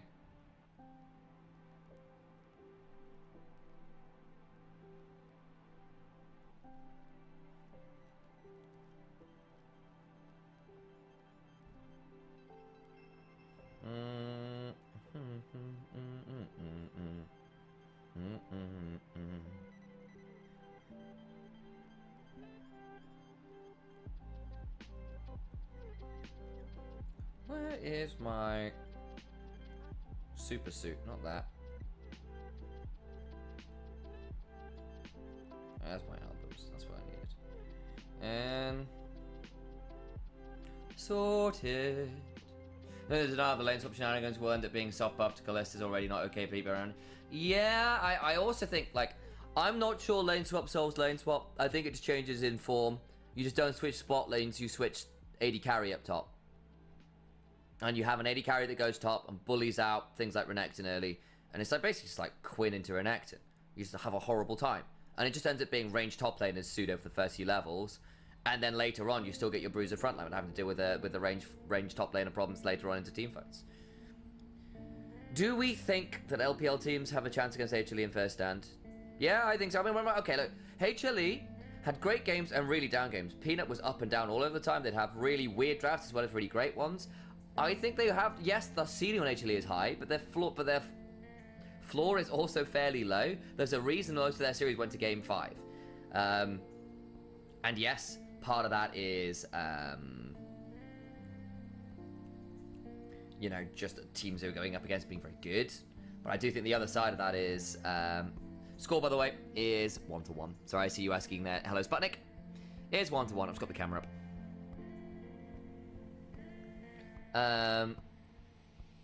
Yeah, no, exactly, the Zyra. So, yes, I absolutely do think teams have a chance against HLE. The players are good enough in terms of caliber, and HLE draft weirdly. There's worlds where it can go wrong. I just turned it back on again.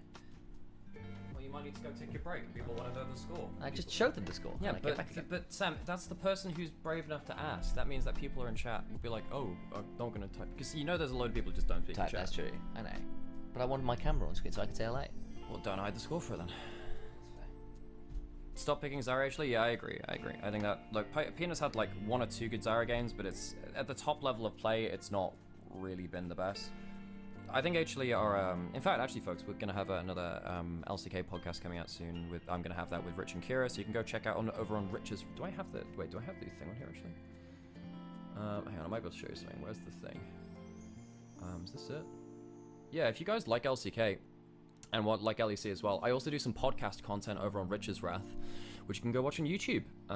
So we've just done an LEC one a couple of days ago that's come out. LCK one should be coming out today at some point. So yeah, you can go learn about that if you so wish. Rich's Wrath on YouTube. And then if you want to learn more about LPL, you can tune in over on Alex Nymera Hapgood on YouTube, so Nymera on YouTube, and also Initialized Casts on Twitch. We have second episode of our podcast for the LPL coming out at some point. EuroLeague is on Spotify. Awesome. Yes, true. Yes, it is. Thanks. How do you say your name, by the way? Is it Leah ZD or Leased or something like that? I feel like I might mispronounce that.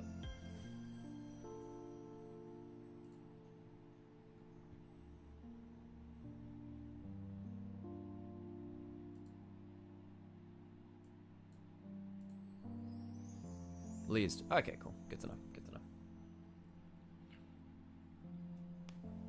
You guys are the MVP? Thank you. I appreciate it. I appreciate it, folks. And folks, I hope that you're enjoying our show over on Onivia as well. Of course, a lot of people watching over there now. Yeah, our the fraud wall. Is Bin on the fraud wall yet? We have not put Bin on the fraud wall yet. We recorded it before yesterday's series. We recorded the day before. So we haven't, yeah, we're going to be falling a bit behind on that. We'll get it up when we can. Oh, these are the casters, that's why ZDZ's there. Yeah, that's why I was wondering why he was over there on the right, in the EDG jacket, jersey.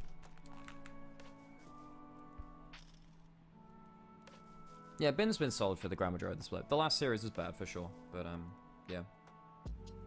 Sucks to see him like that, you know. Such a great player. Oh, these are the pictures earlier of them entering the arena.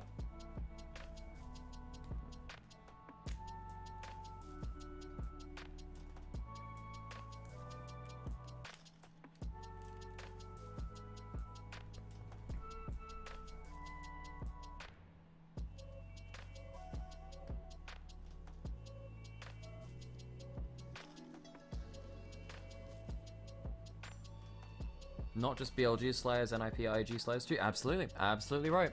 They've gone through a lot of super teams, haven't they? They've been through a lot of super teams. JDG, the JDG logo, you can do it like, how's it go again? It's like, yeah, it's like that, isn't it? You hold it, yeah, you hold it like that. You do the JDG logo, right? I think it's like that. Am I right in doing that? Maybe like, yeah. That's the hand sign.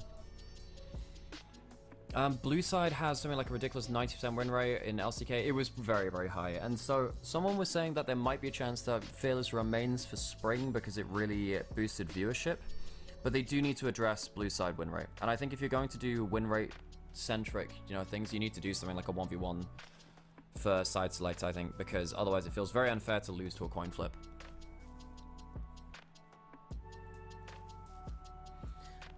Tonight is Fnatic vs Koi in your time zone, maybe?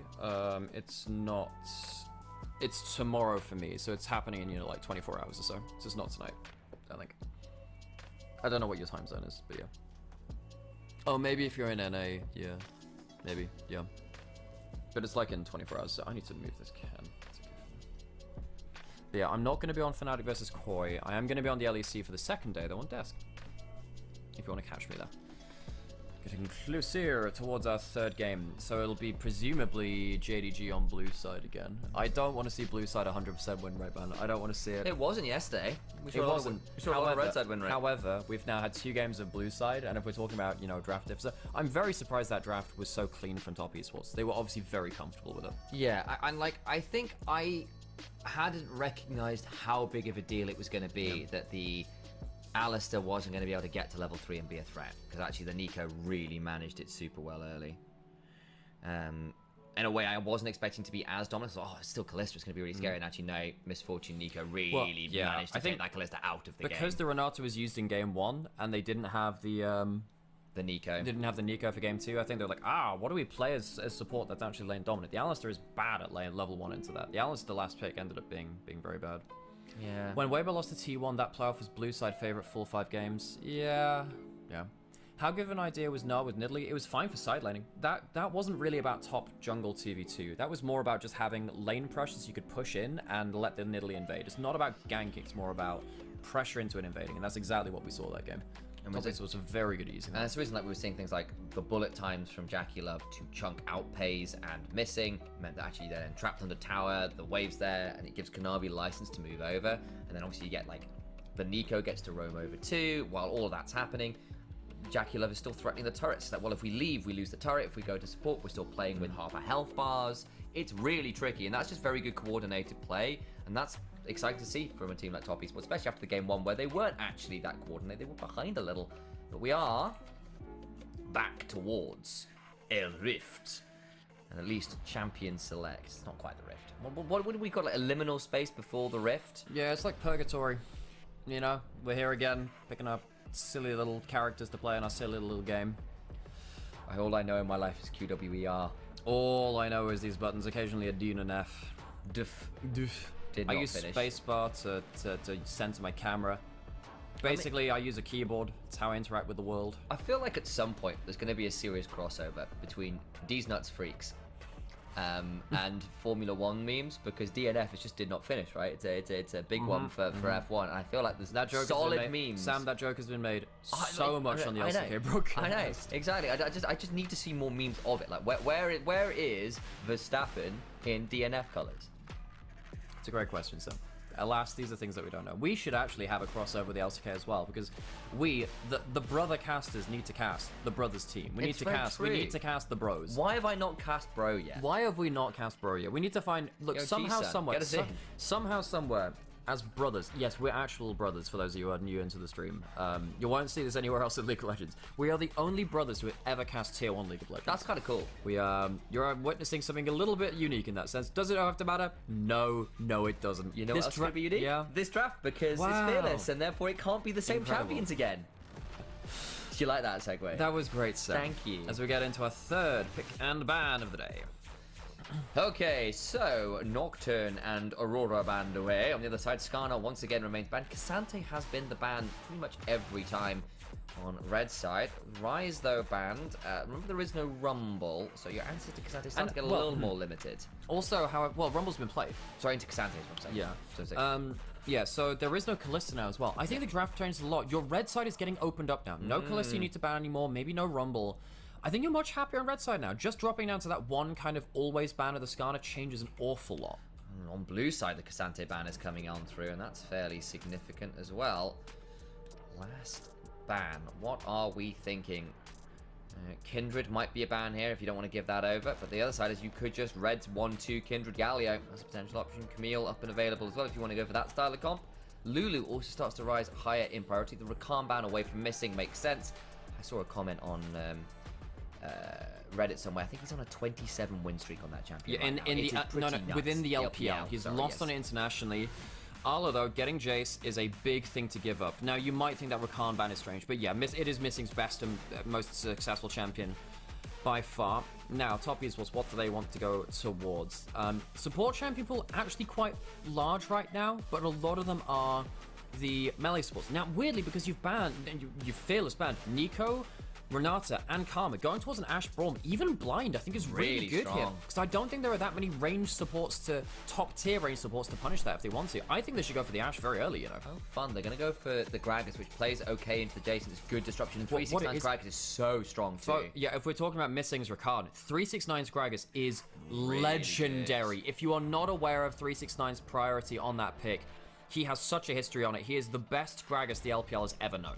We'll note that the last time JDG drafted the Jace, it was Scout in the mid lane that picked it up. It was a pretty sad game from him. Ended up like 0-5-4 or something, and did game less damage. Versus NIP, wasn't it? Yeah, nearly did less damage than his support. It was one of those games where it just went all really, really wrong. But locking in pays Ziggs as Leona up. I think that gets locked. You've got a massive poke burst combo now from JDG. Now, the thing is, Ziggs ult isn't stopped by a Braum shield. I still think you should probably go for that Braum. The Ashe Braum is such a nasty combo, and what happens is the arrow hits, and then Braum gets the passive stacked up on him. No one on JDG can build a Mikhails, so that could potentially be very powerful. hovering a Poppy, though. I think the Braum, though, is much better. I agree. It gets locked in. Still pretty good at blocking a fair amount of that poke, so solid duo secured. And the disengage now between a Gragas and a Braum still really obnoxious, even if the range from JDG means they may not be forcing that so much. Kindred ban again against Shun makes some sense. Yeah, so top esports, really good ability to follow up on an Ashe arrow. We haven't picked jungle or solo, well, presumably mid lane for both teams, but as you said, the Jace can be both sides. The Ziggs is a poke threat. You are potentially seeing the start of a poke comp from JDG. Could ban away something like Zyra, could top esports to deny the kind of the triple pokey kind of options, but I guess Ziggs Zyra is not necessarily what you want to play around. It's double AP. So, where do we poke that last one out? Maokai, I think, makes sense when you've already got the double poke. It really sets up for those skill shots to land very, very hard. So get rid of that option. It is strictly a flex top. Also a solid option in the jungle. Last ban now against the likes of Cream, I suspect. The Orianna might be an option here. Another sort of option for that mid lane in terms of your poke slash follow-up. Even if, you'll note, instead they go towards the Viego. Kanavi does play that one a fair amount. Kanavi could go towards the Sejuani angle here. I think that would make them quite low damage, but it does give you that ability to just kind of brute force fights. The Ashe Braum and the Ashe Sejuani would have the triple Freljord kind of CC combos. Looks pretty okay, and the Ziggs can sometimes struggle to get through that heavy tank. Could be an option, but it does take away from Kanavi's kind of one-man army. I can also carry kind of archetype. Might go towards something a bit more aggressive instead. The Lee Sin locked in for Kanavi. Poppy's up and available here. Of course, you've already locked in the Leona, and assuming you want that Jace to go top lane, that would make things a bit tricky. But we did see just the other day a Poppy last pick that absolutely ruined a Lee Sin's day. Could not play the game for the life of them. Instead, they might lock in a Sejuani of their own, and that makes some sense. More lockdown with the Sejuani, more setup for that Ziggs and Jace burst combo. And finally, the Jax locked in. But hey, we already know Grag is a pretty solid answer into that. Been seen a fair amount. Cream, thinking about going back to his specialty picks. The Akali's been really good worth from noting him. first, Dernby, when Cream stormed onto the scene, said that Cream was the second best Akali within the LPL, and that was when Rookie was one of the greatest players in the entire world at that point. So, man, I'm sure we'll see it at some point in this series. I hope we see it at some point in this series. What else does Cream think he can go towards? I don't like Mel into Leona. Thinking about it Locks anyway. Locks in anyway. Mel locked in. A rare pick here in the LPL. We've not been seeing that much of it. Very bad against Leona E, very good against Sejuani ult, and against some of the Ziggs skill shots as well, particularly that Q and that Satchel can be butted back. Does very well against Jason laning phase as well. How does that lane play out? Because I've obviously not seen a huge amount of Mel from Jace, so how is that one supposed to work? Jace, with his auto attack range, really struggles to play against Mel, because Mel's Q is basically point and click at that point. Jace can get some good all-ins if you can jump over it with form changes, get the movement speed, and then walk over it. Mel gets control in the 1v1, and then it becomes a bit of a poke artillery battle later into the game, where they both get really good damage on that. There's a comment to reflect the accelerated shot blast as well. You can do that, which can be very, very important, as you are very right at mentioning. We will get ourselves onto the Rift for our third game of the day. Top esports Jdg, a stomp either way, it has to be said. Game 3. I think the drafts have a lot of good interplay. The Mel we have worries against the Leona. Ziggs Leona strong. Arla on Jax strong, even though it's into 369's Gragas, which is one of the strongest picks we've ever known within the LPL. Let's hope for a more even fight in Game 3, should we? That's what we have to cross our fingers for. Both drafts, I think, more than playable for both teams. More about the execution here than the outright draft. Jdg want to land that big CC combo into the full burst. They can level onto the likes of this Ashe, onto the likes of this Mel.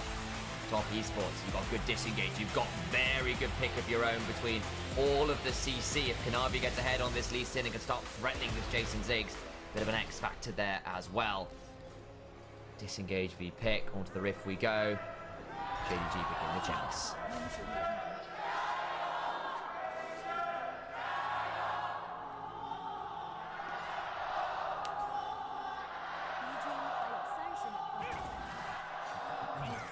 Give it over to the JDG fans. They were a bit cleaner on the execution there on the gyros. That second gyro there from the top esports fans, slightly desynced. Need to do better, folks.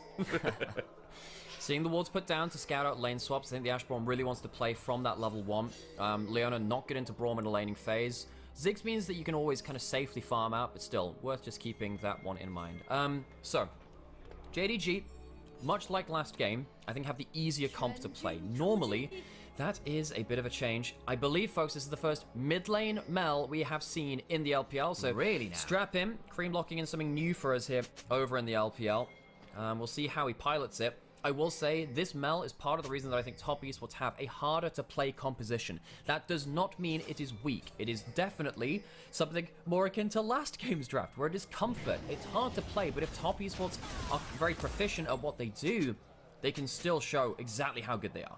This is a completely non-gameplay related point, but it is still quite cool. Obviously, the tail tech was implemented. Hang on, wait, no. Another thing. We have Jace versus Mel. Oh, we do? Guys, yeah, long matchup. Folks, we have the lovers' quarrel in the mid lane. Oh my days, this is challenging stuff. Clearly different visions of how Piltover should be working. Even the Arcane Counselor skin for Mel. Fires out the queue. What does Victor have that I don't? Oh god, we do have once again the lane swap called. Top Esports doing really well at their lane swap level 1s. You ran away to talk to LeBlanc and left me behind. Oh, Jace Tallis, the man that you are. Top Esports calling that lane swap very important for the level 1. So, at this point as well, what I was going to say is Kanavi needs to be just a touch where he has been quite smart, I think, with starting wraps and stuff across. Sometimes, if you end up in a lane where you get shoved in mid lane, you can get 4 on your Raptors as a jungler, which really sucks because, say, the Jace comes over, Qs you while you're taking Raptor aggro. It's a miserable time, so does, I think, choose a slightly safer path. Also, gets to hold on to red buff for a little longer on the Lee Sin, which can be pretty valuable by taking that camp 3rd rather than 1st or 2nd. Cream lands a good solar snare and gets those empowered auto as well. It's the Burning Radiant, I believe, is the passive. Now, what I was going to say about Mel is that when they kind of updated Cassiopeia and Ari a little while ago, they added the tail tech, so when you turn around, the tails kind of get like some like swoopy motions. And obviously they've got that on Mel's dress, which I think is kind of cool. So you've got really cool sort of like fabric, flowy animations when she turns around. As Kanavi, about to turn bar, I'll just burn the counter strike, which means I think Kanavi can just walk for the red buff slow, gets a cripple after, gets the Q, last auto would do it! Gets it, flash out, turret shot, not quite enough! The minions, the minion auto, 19 HP, 11 HP, goes there, goes alive, and Kanavi comes out with first blood. That is nicely done. Counter-Strike going down is exactly what you need. Not enough with the grass peel. I wondered. In the mid lane, looks like Cream had to flash. As over the wall came the Sejuani, but gets a good rebuttal into a solar snare and gets out safely. Scout had to flash too, as did Shun. So in the end, Cream burns flash, but gets away with it himself. So that's pretty good value there. A lot of flashes down in the early game, but it is top esports that win out in the general trade. So, going back to the replay of what happened here, we're saying, okay, is that a Jax picked into the Gragas? Well, it is Ala's Jax, but Kanavi on Lee Sin occasionally gets it. Gets the hitbox snipe. It looks like the Jax is behind the minion, but the hitbox is larger than it. So the circle slightly overlaps, and Kanavi just about getting away with that. You won't see many of them in pro play. Really important kill for Kanavi to get the ball rolling. Gets the flash off the Jax, the teleport off the Jax, and again, 369 still with flash, still with TP, having a great time. Has got tier and infantry.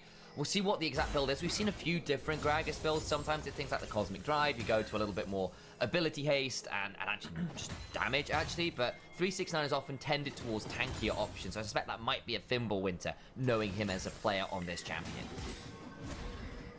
Potentially can be that. Can also see Saracen's Cosmic Drive. That's very true, exactly. So look, 369, I'm going to trust him on Gragas. He's a really good Gragas player. He might be the best Gragas player of all time along here. It's either him or Score, one of the two. Score is probably the other person. Yeah, I'm trying to think, is there anyone else? Ex-Smithy back in the day. I think it really is those two. I think it's those two. I think they're so incredibly good at those. Card was pretty good on too, I suppose, in the top lane meta of it. Sejuani coming towards mid lane. Shun going to be here. Cream. Here we go. Needs to be aware the rebuttal comes on down, but it's now out, trying to buy some time. The passive from Braum, though! And of course, Sejuani, not enough. Gets the permafrost of her own and helps get a kill onto Cream. Ala, now on top of the barrel roll, did not enjoy that, has to leap strike away. I was wondering if you go for something a bit more. Cream, no flash. Did dodge out on the Zenith Blade. Can't rebuttal that. Gets a lot of work done, but just pushed up too far. JDG, really good jungle support synergy to make sure they appear on mid lane at the right time and get a kill over to Scout in the Arcane Lovers Quarrel. A little bit of a history lesson as well from Mabinogi. Back when there was that infamous videoed rebuttal from Carter towards 369 saying, look, why are you not playing Nara at the time? One of the other things was Carter was an incredible Gragas, and 369 at the time was kind of bad. Of course, a year or so later, 369 is then one of the best Nars and Gragases in the world. But it took a little bit of a stern talkie to from Carter back in the day to see that one turn around. That was, I think, back on Top Esports even at the time. It was a long time ago back that it was. Jackalov, Crisp, and Kanavi get themselves 3 grubs, importantly so. The 2v2 not getting the most out of Scout jumping onto Mel again. Remember, Kanavi's coming, yeah, there's a safeguard coming here, but here comes Sejuani 2. No flash to force that one. Hang on, Kanavi's going to be forced away from that. Over comes Crisper. Now there's a lot of people around. The health bars there from Top Esports significantly worse. Safeguard comes down and Crisp now in danger. Has got flash, has got heal, burns the heal. Missing did get the acceleration gate though. Jace putting down that move speed for Missing forces Chris really to flash, uses both of those summoners. Really, Scout doing a great job of using that early pressure, the early kind of fighter damage of the Jace to jump in. This might be too far now. Hang on, they've got to go further forward. Gets rooted in place. Cream's still here, does a lot of damage back. There's still the option to just hit the R button and bring an Eclipse in. Courteous and gone down. Scout's now coming on over his flash to the turret. Kanavi needs to back away as the Mega Inferno Bomb comes on through. Solar Flare. Sorry, Solar Snare. Gonna be just short. Man, Pays getting that first ult so importantly too. The Zig's getting value. Cream not able to pull his ult that time. Remember, the longer you stay in combat and the more stuff you're hit by with Mel, the more stacks start to get very, very scary.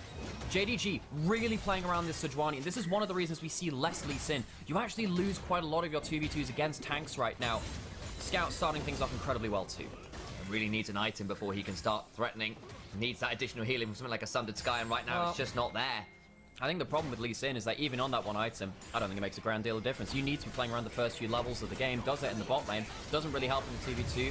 The Cream gets good value here. Might have been able to use the ult to get something special. Nice. The Q held from Shun to cancel out the Sonic Wave. It's really hard for Lee Sin to play through this kind of combo. Really hard.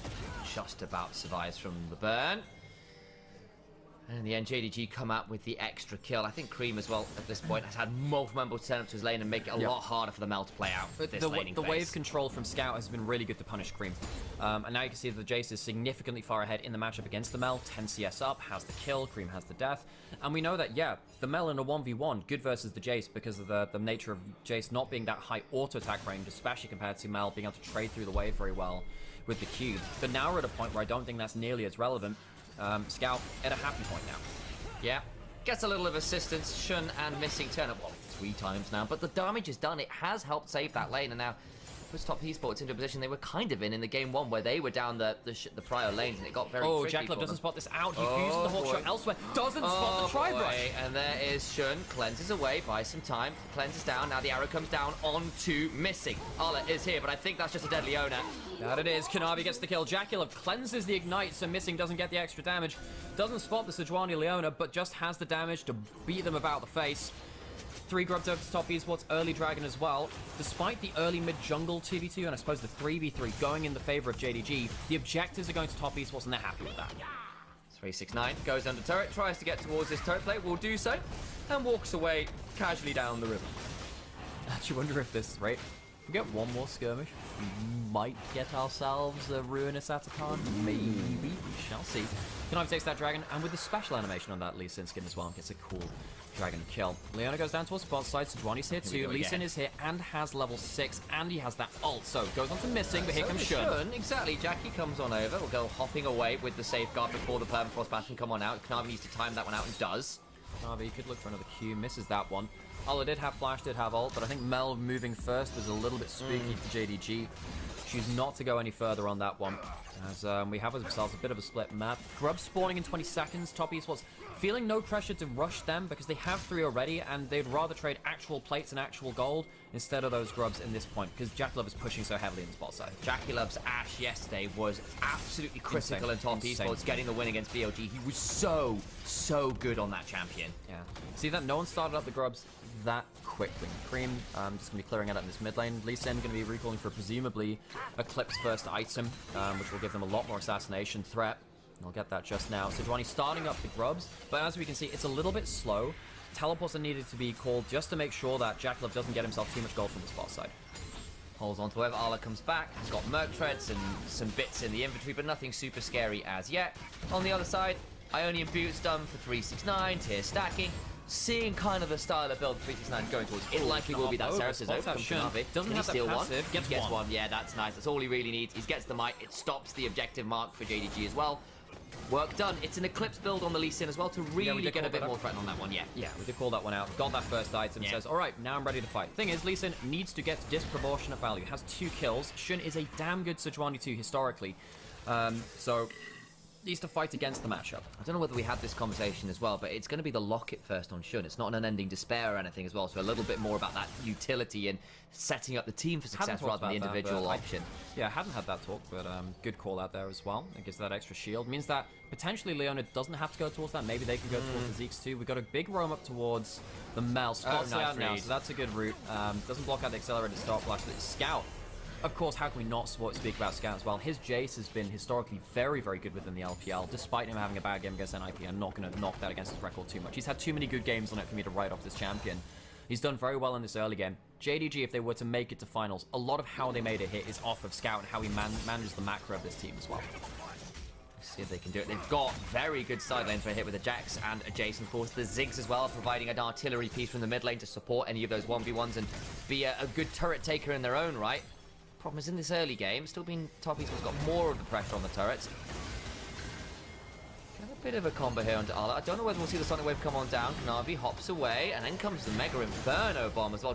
Tried to trap that Lee Sin mid. Safeguard away under the turret. Won't quite happen, but it will now mean that ability is down for a little while on the Ziggs, who is apparently a baker today. Have a sweet treat to the minions on the bot side. Pei is very good historical Ziggs player. Comfortable for him. I think one of the most important things we learned in that last game is that sometimes compositions can look a bit janky, but the comfort can overcome that. I think JDG having a bunch of that for their players here, this is arguably some of the most comfortable champions for every single JDG member, actually. And Pays on that Ziggs is definitely one of the more notable ones for that, for his time over in Gen G. I think we also said we quite liked how JDG's comp was going to play.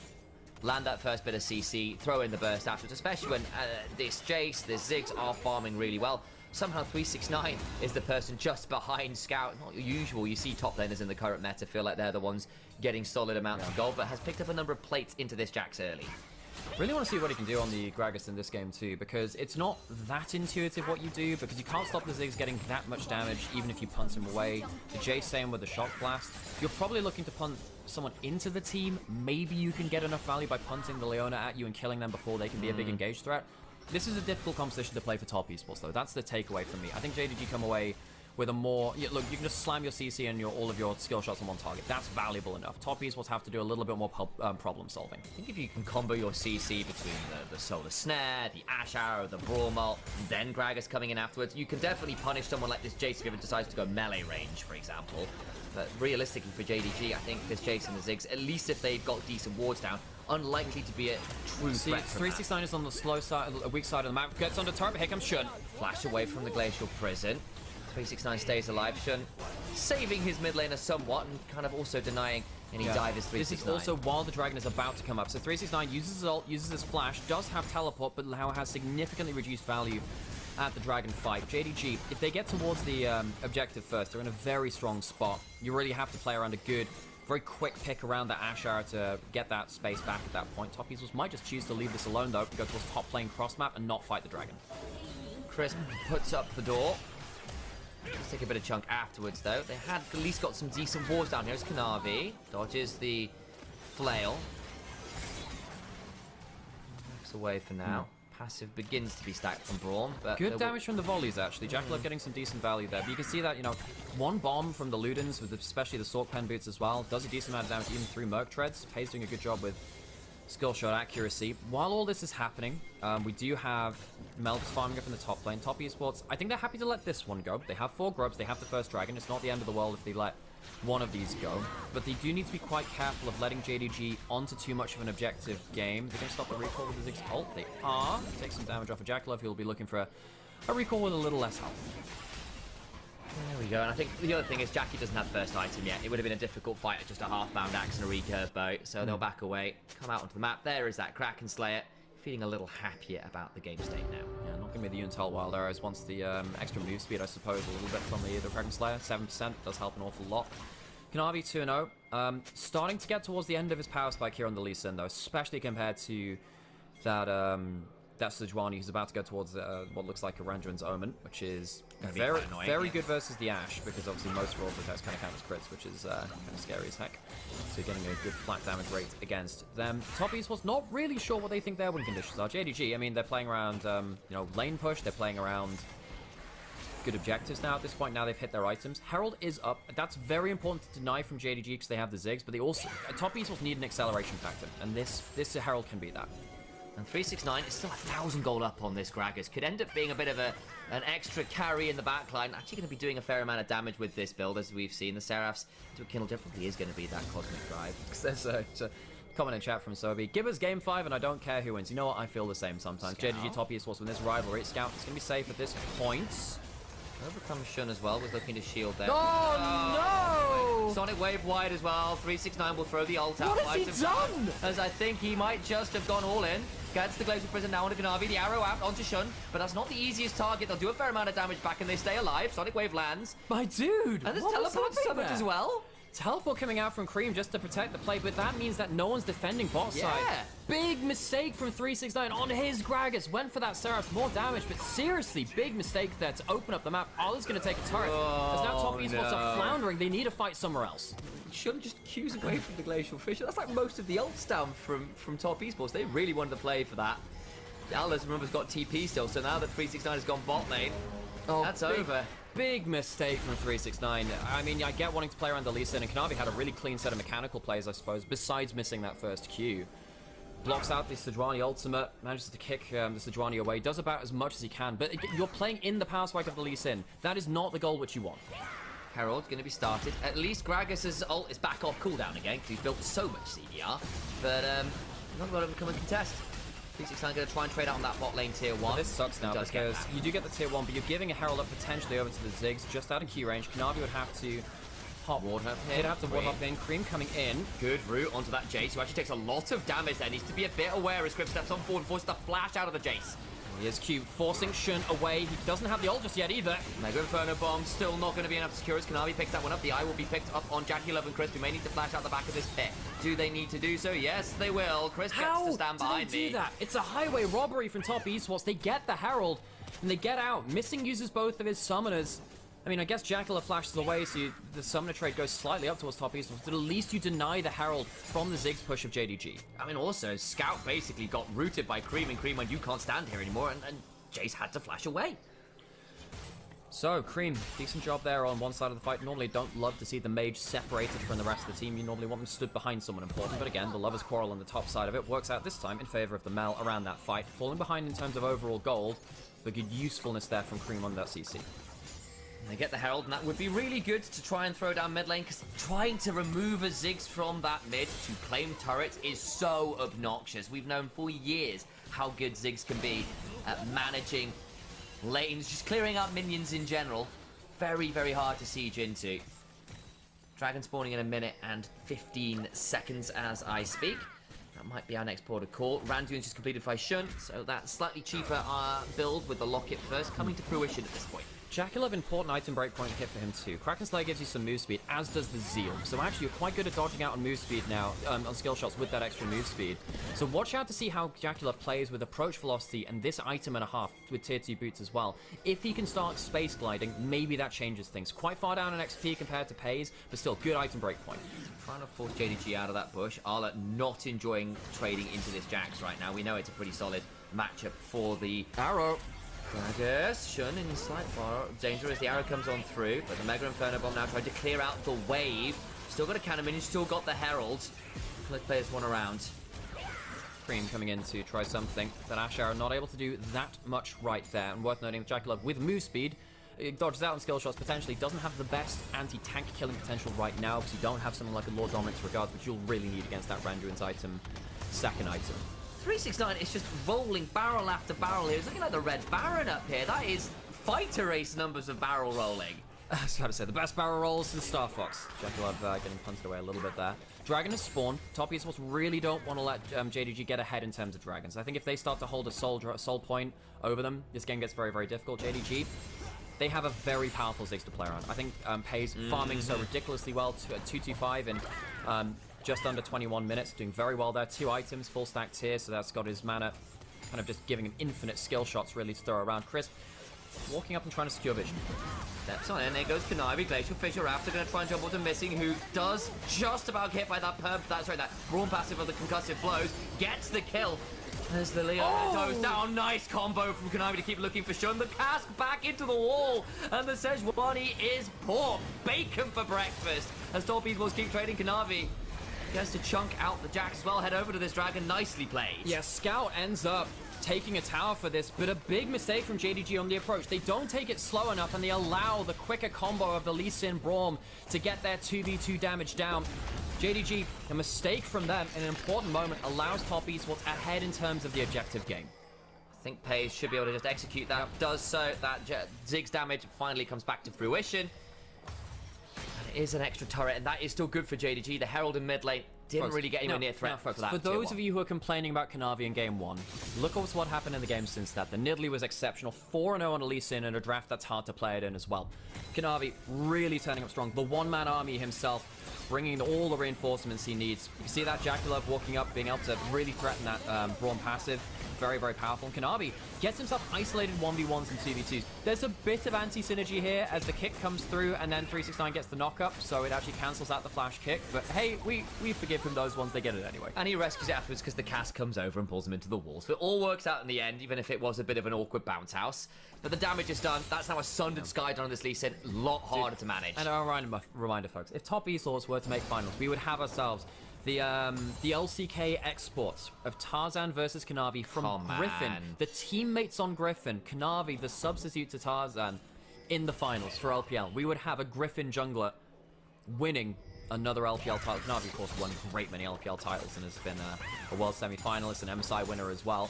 JDG, they would love to stop that from happening, of course. Shun would like to win himself another title himself after getting a bunch of them on BLG in the last year. Right there, yeah. This is Atakan. Has been checked out by the Mega Inferno bomb. Was worried something was going to be happening. Soka. Why are we speaking in weird Japanese accent? Naruhodo. I understand it now. Kanavi starting up the Atakan. Jace on top side does have teleport. They might go towards Jackalope. Gets plans. He has flash. Shun's going to go towards him. Needs to look. Got the blast cone, but it's only really towards the Jace. Teleport now in mid lane. Still though, it's going to be the Braggers. Oh my god, Jackalope in danger. Scout going to the backside. Flash over the wall. It's beautiful. And now Scout, like he tried to lock it, is not going to be enough. Gragas get Ziggs, and Jackie glides all over them. It's skating time, baby. That is Jackie fucking Love space gliding on JDG to get them into the advantage. Uses the cleanse and the flash, but leaves JDG in the dirt. Get the kills, gets the Atakan. Top Esports pull ahead in the game. I thought that teleport from 369 might be risky as well, but Paige does not enjoy a trip to Gragas' bar. He is drunk under the table as well. They get the Atakan, all the while they're shoving in mid lane with the wave clear gone. Top Esports have just broken this game wide open. I am so happy to see so many of these players on Top Esports come to form again. 6-0 on Lee Sin is Kanavi now. I didn't believe in the Lee Sin in the draft, but I believe in it on the Rift. Cleanse 3 comes through from Jackalope, and he knows, look, I gotta head away from that Jace. Plays around the blast gun, and the teleports come through. Jesus, man, Jackalope. The space gliding he has after this is absolutely insane. Gets himself close enough to Kanavi to get the safeguard, flashes over. We have the Atakan fighting in the mid lane now. Cream, low, but still alive. Arla into the backline, does a lot of work, but they get a couple of the revives down. Scout still surviving. Kanavi into the backline, and Jackalope now in danger. They lose another revive. Trying to get barrel roll as they do keep flying this one out. Still, though, GG doing a lot of work. Cream will go down. And 3, make that 4 of the withdrawals are all gone. So JDG strike back. They take down a bunch of those hard-going Atakans. As Jackalope, hang on. Oh, that's actually a bug with the blast cube. It doesn't matter that much. But still, Top Esports lose a lot from that Atakan, despite the wonderful play to lead up to it. Another engage, this time onto the summonerless carries of Top Esports. Still, that's now a lot of flashes down. I think Kanavi's flash actually coming back and blast that flash bug that we've been getting in the Spectator right now.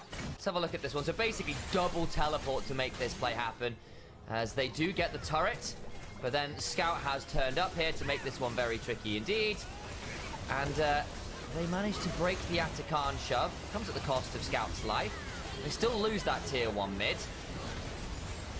There you go, double TP, actually triple TP is And then Hayes Cream, TP in the mid lane.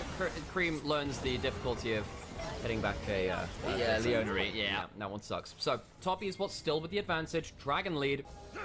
Atakan largely doing nothing. Chill! So close. Hayes, Kanavi. Needs to use his flash potential here. Sonic with just wide. Pays. Safe feet, gets out of danger. So, still a relatively combative game. JDG very strong with their Ziggs still. Jax hasn't really managed to do anything this game. This was a Jax picked into 369's Gragas, who I think has been absolutely exceptional. Went towards the Saracen, the Cosmic Drive.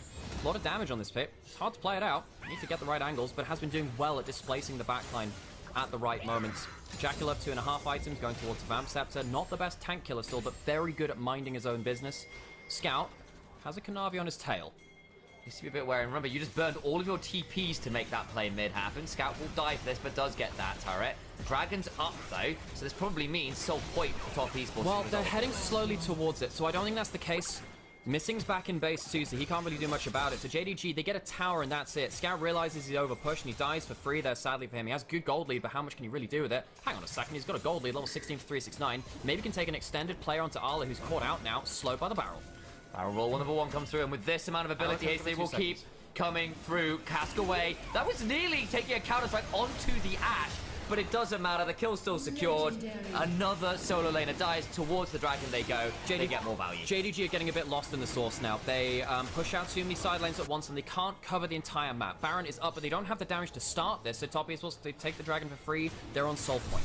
And a reminder, we kind of briefly talked about it while Scout was going down, but they burned every teleport they had to break that Atakan shot. All 3 TPs look for that flank, but it means now when they're playing the map wider, they don't have the same response pattern they would a little while before that. And now, Jackie, yes, 006, not quite at the big time of 007, but close enough. He's a special agent this game, building towards a Bloodthirster Thirst. Cream's nearly at death cap. This Lee Sin is now at 3 items himself. 369 with the stopwatch. It gets harder and harder and harder to deal with all of the CC chains you can put out as top Esports. Yeah, folks, you don't see Lee Sin games like this that often. The fact that he's 8-0-1, absolutely insane. This is not an easy draft to play it into. I feel like eventually the Sejuani just outvalues you. You need to get an absurd amount of value done, and he has managed to do that. He's ahead 2 levels in the jungle. As you mentioned the items there before, Kanavi on an incredible tech. He wants another finals. This guy has been so critical to LPL winning teams in the past. Kanavi, 369 and Hom teaming up again. Nice hop away. Forward hop is used. Shun backs down. You see the reflect of the shot blast there? I did, yeah. That's the rebuttal. That it is, Ismail. Fun fact, by the way. Yeah. Ambassador W and Repudiates. And Mel W are very similar. Yeah. Slightly different, because obviously Repudiate works if someone hits you with a skill shot, you get the additional shield and damage. Yeah, true. And it's Repudiate, and obviously Rebuttal is a more diplomatic way of doing these things as well. So one's more violent, one's more diplomatic, but there's a family trait in there, which I really appreciate. I like that a lot. Baron, potentially on the table here for top Esports. Ahead, good amount of gold, but, you know, still strong Jace, strong Ziggs. Definitely not the end of the game just yet. Oh, he does the Panunu combo, but Scout now going into the side lane. 369. That's a level 17 Gragas, he doesn't care! Zhonya's buys a lot of time, will need to get over the wall probably here, gets knocked back. And maybe a way to barrel roll his way to safety. Everyone's running at him. How much more can they do? There's the another Cosmic slow. Drive, man. He's so annoying! Seros finally popped, he's got a blast going, he can keep going! He stacks up the Cosmic Drive and Oh says, my I have days. enough movement speed. The rest of the team is not really cross-mapping that well, though. All they do is kind of get resets, and that's it. That's the power of the Cosmic Drive. That's a bit of the WoW special. You stack up a couple of spell hits, you get the movement speed, and you get the hell out of that. Sadly, you can't do that completely. That maybe shouldn't have hit the Zhonya's. Bit of a mistake from him, but still, buys enough time for top Esports to get resets, get back out on the map. Bit of a slip-up, but not the end of the world. Well, what does it cost them? Not a huge amount. The ult on Arla doesn't really matter that much. They've got all their teleports up, which does mean if they start to try a Baron, JDG can turn up very, very fast indeed. Arla now sitting around at this top lane tier 1. And we just wait and see exactly how this one plays up. Baron up and available.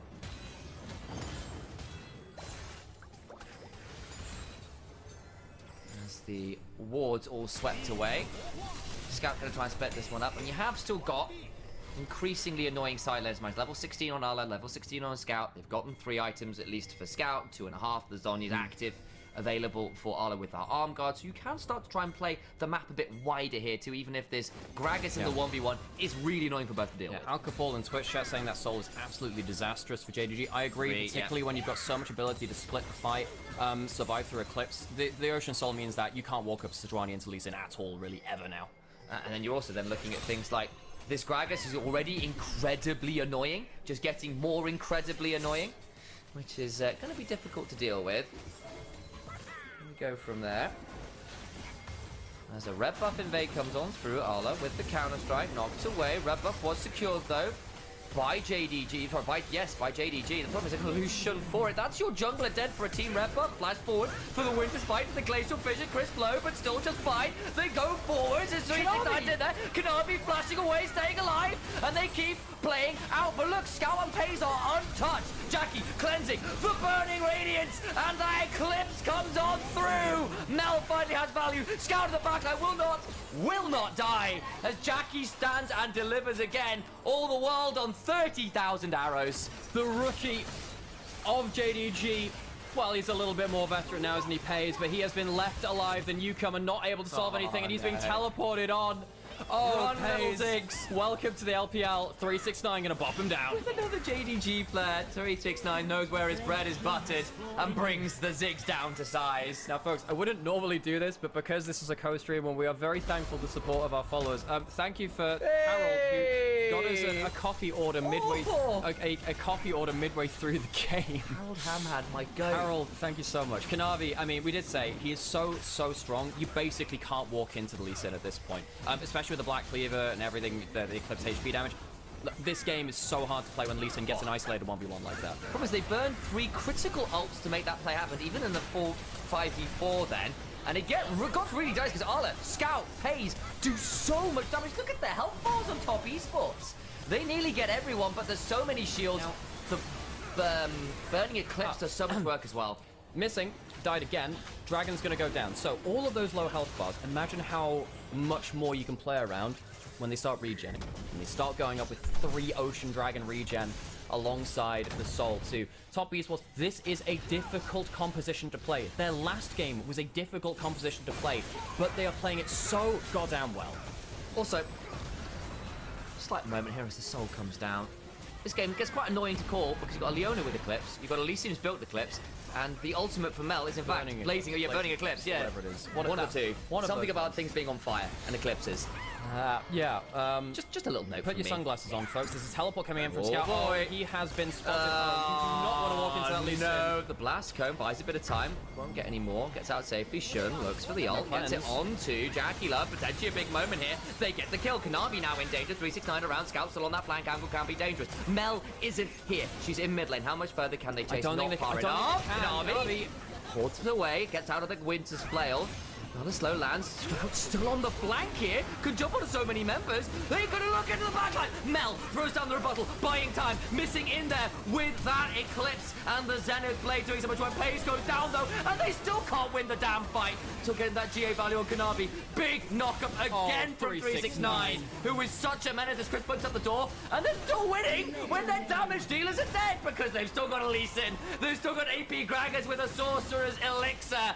And Ala, you might be named at least phonetically after a drink, but Gragas wins those ones. And Top Esports, they're taking their coffee Americano. They don't need the cream is gone, and they will go towards the Nexus. JDG slapped hard in game 1, but Top Esports, with some very unorthodox drafts, show their comfort and show their class. If you're gonna lock in a Lee Sin, make it worth your while. 13-0-3. Kanavi is a one-man army, and JDG fall by the wayside. No one does it like Kanavi, folks. Game 1, yeah, he gets his int out of the system. Oh my god, this jungler is on a tear, though. Who gives a damn that he's not won a title for the last year, not made a final in the last year. This man has ran the LPL for a very long time. Tom rejoins with 369 and Kanavi over on Top Esports, and they start making a mess of things. JDG against match point now. Well. We had our questions about this draft, like, yo, this Lee Sin's going to need to get value. Yo, what happens if we get to a mid-game team fight where you can just lock people down? And hit double ults from a Leona into a Ziggs ult. And it never really happened because the skirmishing power, the mobility, bloody the continual disruption from 369 as well. That was a really good Gragas game. It's a massive deal. And there's I got a little iced coffee can. This is great. We have iced Americanos from days. So folks, if you don't know who we are, of course, we say this after every game, but we know many people come and go into our stream. We are Initialize and Nymera. My name's Nymera. This is Initialize. We are brothers and we cast together. We're the only brothers to ever cast Tier 1 League of Legends. And this is not an official broadcast. There is no official LPL broadcast anymore. However, I was part of the old LPL English, and this is my brother, and we love to cast these games. What we do here is completely supported by you and your views, and apparently your Uber Eats orders are like a... Thank you, Harold. Now, I'm not going to be giving out our address to people randomly on the internet. Harold knows it. We're very thankful for it. And if you're sat here enjoying these games, let us know. Let us know in chat. I hope you're enjoying... you know, some of these all-time great players strutting their stuff here. Kanavi, that is a historic game of Lee Sin. What a game. Harold, thank you again. Don't apologize for getting it mid-game. We just ordered coffee. That's wonderful. Thank you. We'll deal with that. Oh man. Oh boy. Top Esports. I thought they were slight favorites coming today. They have beaten IG Super Team, regardless of their form. They beat NIP, regardless of their form, and they beat BLG, which I'm sure some people had some questions about their form too. But they still felled all of these great players. They have felled Rookie. They have felled Dernby. They have felled Knights. And now they might just be able to go through Scout as well. Think of the lineage of mid laners that they've had to go through, particularly as a player like Cream. He has gone through the gauntlet. Where's the pancake? There are pancakes? Yes, there are. There are pancakes here as well. I just didn't know when to tell you, Sam. Oh, I'm so excited. There are... Let's have a look. So there is... so read off here. We have a strawberry pancake, a blueberry pancake, and then a dipped croissant as well. Oh, so I believe the croissant's in here, and then there are... Which one, Sam? What do you want, Sam? I'll take whatever one comes out. Well, there are two of these, Sam. There is blueberry and then the strawberry. Do you have a preference? I actually might feel like the blueberry today. I'm not normally a blueberry person, but I do like that. You were concerned about the blueberry? I was so concerned about the blueberries. I'm getting a fork. I'll be right back. Yeah. Okay, folks. Yeah, we're gonna, I guess, eat in the break now. You're behind Onivia or not? So, folks, we are not Onivia. If you're watching us on Onivia, this is a restream. Onivia has very kindly allowed us basically to use Onivia's audience. They reached out to us because they wanted to branch out beyond just having replay content, and to do something a little bit more advanced in terms of live coverage as well, especially now that the LPL doesn't have a live broadcast. Hey, look, folks, there are 404,000 subscribers on Onivia. If only a portion of them can tune in and enjoy the LPL in a way that they wouldn't have done before, I think that's a win for us, as long as we get something back out of it too. So we're working on, you know, sponsors for the stream and a bunch of stuff like that. But, you know, there's a bunch of stuff that we've been very happy to do. We've had a couple of videos go over 100,000 views now in terms of our live broadcasts, and that's because you guys have been turning up, because you've been enjoying it. So if you are enjoying it and you love watching the players of these stories be told by us, we're very honored and blessed to have done that.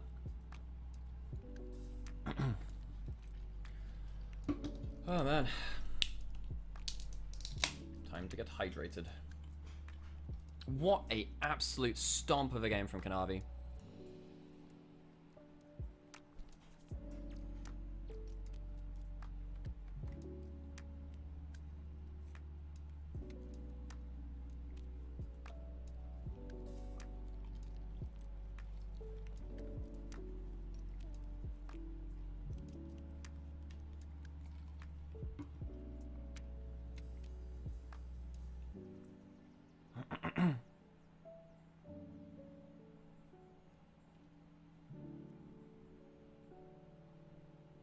It's really good, Harold. Thank you. It's really good.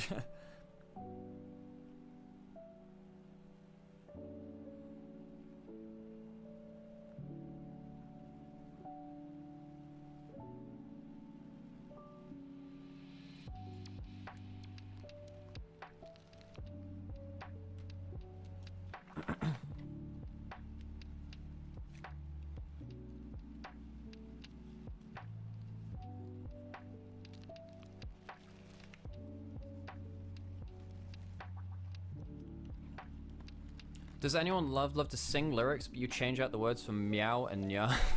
I mean, I can't say I haven't done that before, because I've done a lot of questionable things in my past, but yeah.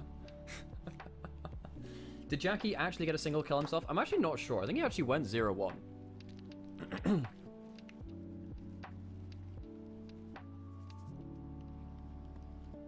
Casting has been exceptional. Thank you. I appreciate it. And by the way, you know, like, if you have feedback and stuff, like, I mean, so it's a little hard to do everything right. This won't be a perfect stream, folks. We are casting, so for the, it's only really us two doing it. You might have heard us doing some solo casts before. There's been a guest on once or twice as well, and Greyheart came in to help some stuff. Since Friday, we had 2 best of 5s a day on Saturday, Sunday, Monday, I think it was. That was 6, and then we've had 1 a day since. So at this point, we're on our 8th best of 5, I want to say. I think it's 8th best of 5. So obviously we're getting a little bit tired at this point, and a lot of the games weren't on great time zone for us. The first series of the day was starting at 6 a.m. So they won't be perfect casts, but we still hope that there's stuff that you've been enjoying. And, you know, for myself, for those of you who are less familiar with me, I cast the LPL English for the last 2 years on the official broadcast. In fact, folks, I cast the last 3 LPL finals in a row, which is incredibly, I don't know, that means an awful lot to me to be part of those. I wasn't the best caster in all of those finals, I gotta say. The first one particularly was not. Well, I had one great moment, but the rest of it wasn't. Oh, some of it was great, though. Oh, some of it was great. But yeah, we are quite tired, folks. Quite tired. But yeah, we hope we're enjoying it all the same. And it's really special to be bringing you these games, for sure. Okay. 369 gets the MVP. It wasn't Kanavi? Oh, come on. Nah, no way you give it to 369 over Kanavi. No way. I'm sorry. Look, he was great, and that last play was awesome. No, surely not. This is a crime. Look, he was great, don't get me wrong, but come on, this is one of the best Lee Sin games you'll ever see, given how hard the draft is. Like, 369 to be played to the draft, and he was really good at it, but come on! I don't know. Look, he was good. I just feel so bad for Kanavi now. What?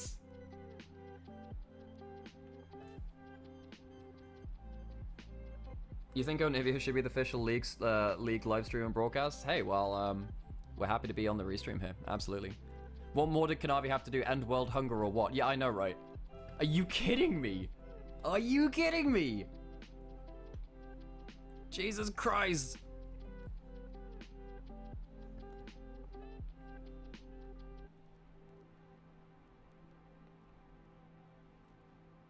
Absolutely insane. How the hell does that work, man?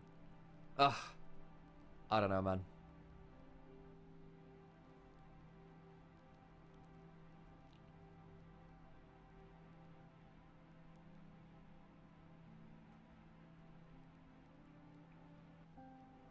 I can't believe it. Folks, I actually can't believe that. I'm quite upset.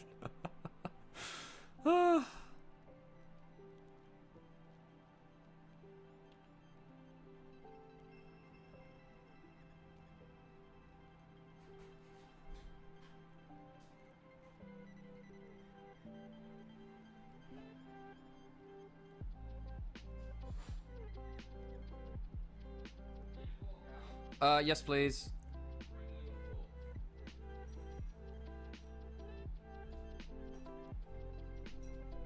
Take this fork off. 1 second. Cool, thank you. Thank you. Yeah, I'm just writing a Twitter post. Cool.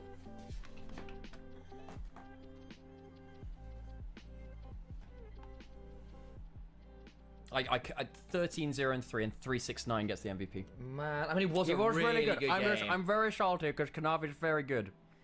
Yeah, I mean, in fairness, 369 Gragas was also really good that game. So, I'm actually quite upset. Look, I'm so upset for Kanavi, man. I'm so upset. He was so good. Ah. Yeah, I'm sure we'll see the post-game stats and stuff. Okay, so if you're on Twitch, we're gonna run some ads now, just because we need to at some point. Thank you so much for the sub, the Adlast as well. Means an awful lot. Thank you very much. And folks, yeah, if you do have the time or the resources to drop a like, a subscribe, comments and stuff like that, it does mean an awful lot, because the algorithm can be quite unforgiving. bad and unforgiving at points, folks. So yeah, if there's anything you can do to, yeah, look, honestly, just turning up and watching means a lot in general. But yeah, okay, I gotta eat this damn pancake. Do it. This thing looks good. Everyone adds as well. I'm running them down actually. Love you, brothers. Love you too, man. Oh. Love you, chat. Oh, right. These pancakes look really good. What the heck? Have you had any of your pancakes yet? No, I'm not. I'm just writing a tweet myself. I can't believe Kanavi had that scoreline. Mmm. It's like coconut milk on top. Oh. Shout again, thanks for the follow, appreciate it. Here, right, I'm actually gonna go spend some time out of the room to cool down a little bit, I've just done that. and then I'll be back. I'm making tweets and eating pancakes, so I'll be here as well.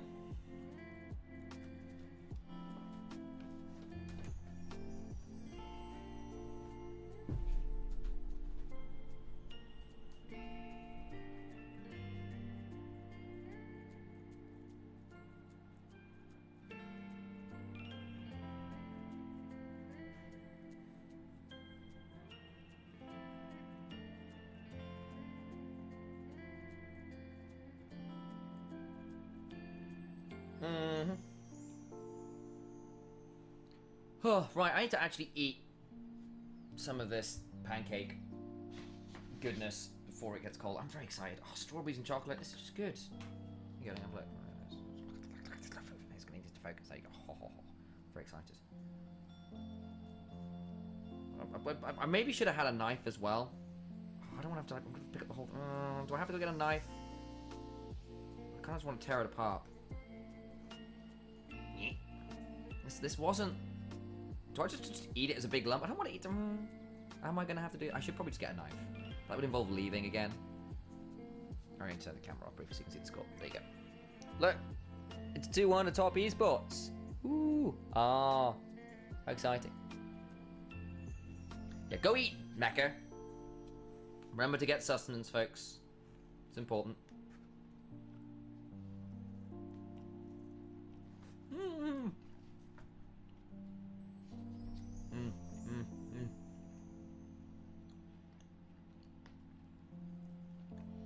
Delicious pancakes. Thank you, Harold.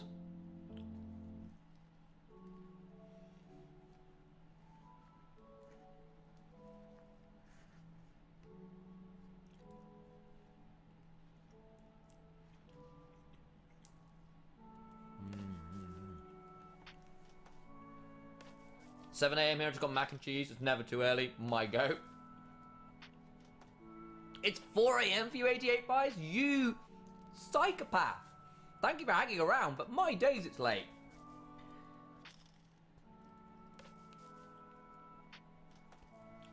What time is it for people?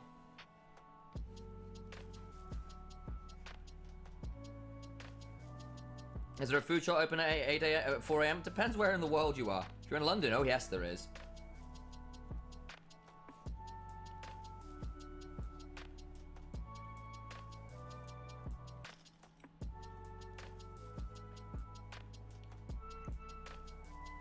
$8 p.m. for Maggie. Mabby, sorry. How did I mispronounce your name like that? I turned the interview on, but I'm too busy eating pancakes. I want myself to eat food if I wanted food. I don't eat much, that's fair.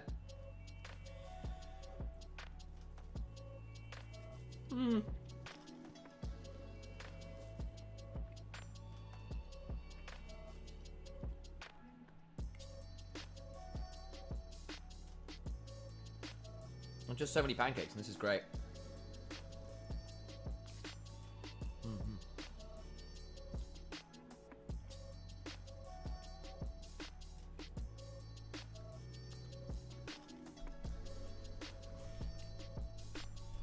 You absolutely can, 88 buys. Good to see you again, Skylars. I recognize you from my chat yesterday. 11 p.m. for you, so I'm assuming you are... Wherever you got to be. You got to be... What? What's that far east? Japan, New Zealand, something like that. You are a long way. You are a long way east. I say you're new. Yeah. Compliment Grumpy. Grumpy, you are one of the longest standing and most active members of this community. Your insight and interest and general support means a huge amount to me and Alex. We recognize you every time you're in chat. You've always got insightful things to say about the game. You are a very welcome part of this community, and it's glad to have you in here. And see, You've even got other chatters asking us to compliment you for you, and that says quite a lot about your character, at least in chat.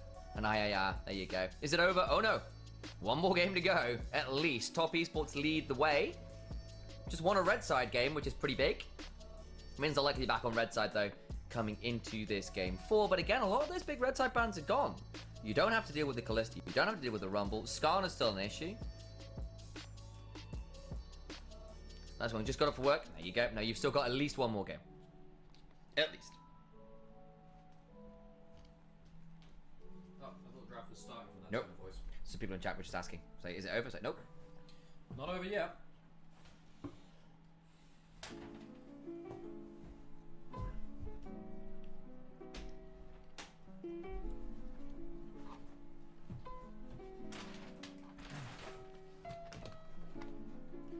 Okay. What's the situation? So, JDG stomped game 1, and Top Esports have had two incredible games back to back. Game 2, it was quite an unorthodox draft from Top Esports. They had, I think it was like Nah, Nidalee, Yone, MF, Nico. So it's not necessarily, you know, like that coherent, but they won lane so hard against a team which had like Renekton and Callista that it just wasn't close. And this last game, Kanavi just came off the back of a 13-0 Lee Sin. A 13-0 Lee Sin game. Absolutely insane to me. What was the question there? From Icavile. What's your favorite PG swear curse word? Nards. Not sure about that one. What's my favorite? No, man, I have to think about that. I'm really jealous of your long hair. I can't get my hair that long because of school regulations. Yeah, no way around that really, is there? I started growing my hair out in school, but some places are very strict with that, so. Hold on to that dream. Frick's good. There's also Frack from Stargate. And we'll think. What is my favorite one? Pretty hard to tell sometimes. We'll get us. There's some excellent ones from like Shakespeare, which I need to think about. Cur is always an excellent insult. You cur. You peon.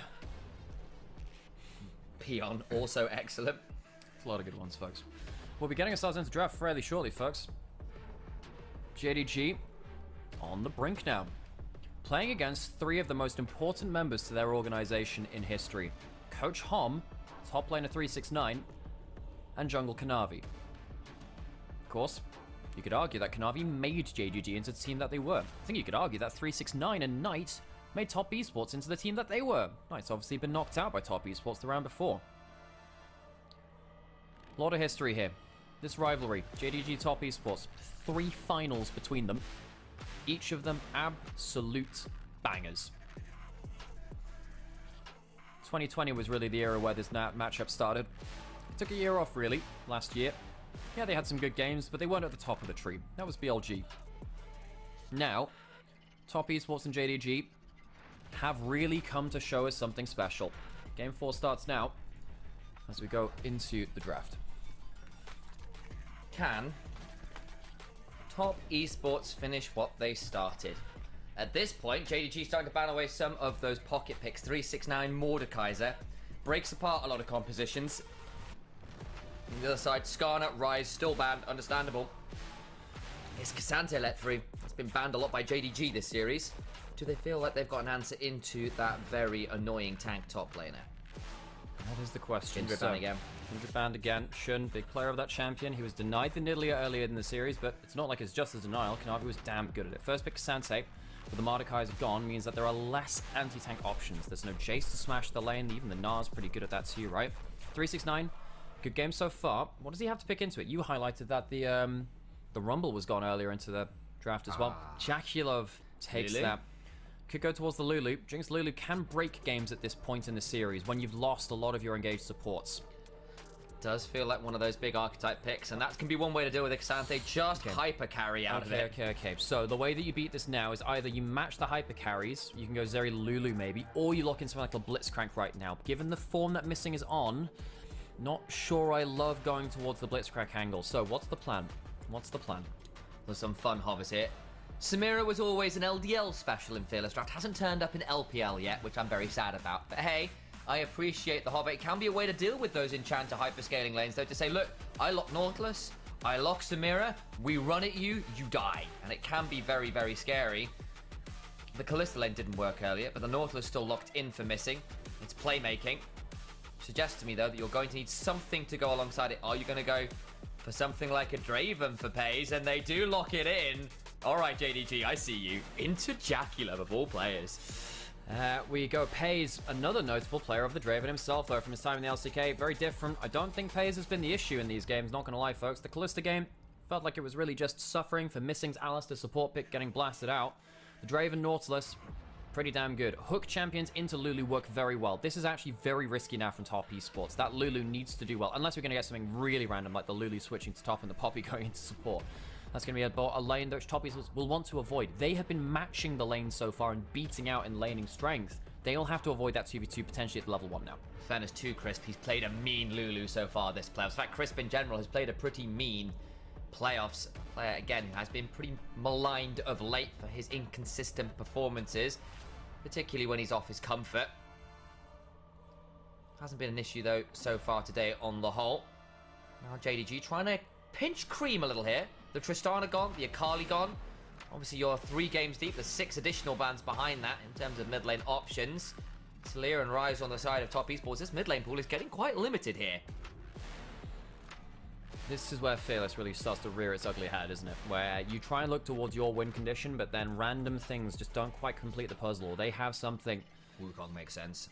which can just complete the puzzle. They need a little bit more... Well, they didn't play that much engage earlier on. Well, no, it was JDG that were playing the less engage in game 1. Getting towards Tien on Kanavi. Resets for Jinx and the Viego. You need some more engage somewhere, though. You need some more engage, and that's quite hard to come by. What do? Do you have to go towards something like Galio instead and just play towards longer range and kind of peel back? If the Victor goes in, you can play towards that. Could, I suppose, go towards the Nautilus, steal out the Silas and steal out the Nautilus ult as well. But top esports need an instigator. They need a silver bullet now. This is not the easiest draft to play. And it feels like they're just waiting for a hook to land and things get difficult. You have at least got some tools to mitigate the hooks between wild growth, between a fair amount of disengage tools. Are we down to Jarvan at this point? Can be quite good into a Jinx, because they are immobile. The problem is it's still be into a Poppy, which kind of sucks, and you just give terrain over to Poppy to wall stun you. I think Volibear would make some sense. Zyra, there's the option. Okay, so now they have some range. They have some range to play with that. Zyra's pretty good into Viego as well. Clears quicker, can get towards those lanes. Now you're looking for Zyra to power clear towards bot lane and 3v3. What's the answer? Aurora has made its way through the draft very, very strong. Can help set up those first kills, right? Because your target access is absolutely insane. If Cream gets a good enough play, nukes a carry, get the double reset. Problem is, Aurora now has to play into Cassandra and Nautilus, which can catch you out very, very well. Hard to play draft again from top esports. I think draft goes to JDG in terms of ease of execution from JDG. I think they have range. I think they have themselves better engage. They have better early game options. Their lanes are very strong too. Top esports, they have to prove that this draft is something they can play very well. Yeah, the only thing is, there's a lot on missing this game. If he hits the wrong hooks, doesn't get good hooks, the extended fights from top esports can be really nasty with a Jinx reset, with a Viego reset. If you lose one kill, and suddenly you've got a Lulu empowering Aurora and Jinx and Viego to keep hopping forwards, the battle lines from JDG can start to fall apart. Yeah, your zone control is fantastic with Gravity Fields and Zyra Plant and Cassandra and Nautilus holding the doors shut. It does get harder if you're the ones going forwards and you're relying on missing to go in and not give over a body to Viego. No bodies to Viego. No excitement and dopamine over towards that Jinx. Jacula on incredible form too. Cannot overstate that enough. Understate that. Can't understate that. That's the way that phrases work. Folks, we are getting into game 4 between JDG and Top Esports. A rivalry which has really stood the test of time here in the LPL. Winner of this goes towards finals. Top Esports a game ahead. JDG having to claw back the series. Maybe we'll just go with a straight statement this time. Top Esports on the verge. JDG, we need to see better. The last 2 games have not been good enough from them for different reasons. Backs against the wall, on the verge of elimination. Top Esports, a step towards glory. Only they can win this additional game.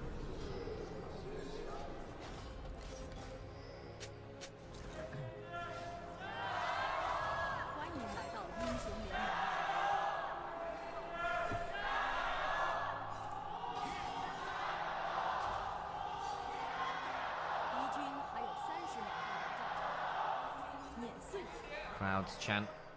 Perhaps for the last time today.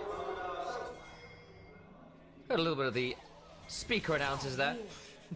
From inside the arena. Always fun to see. And then you get Jayo's in chat as well. Love to see it. I see you, Karuro. Karuro? Yeah. People were asking what that skin was. It is Star Guardian with the chroma. Remember, in China, you get different splash arts for the different chromas sometimes, for the special ones. You can get the bone plating away from Scout. Got to time out that shield as well. There's a lot riding on Cream for me. I think Cream is the X factor that can randomly lose or win the game. Get some wards put down. Lane swap. Not detected, I don't think, from top esports. They're heading towards mid lane.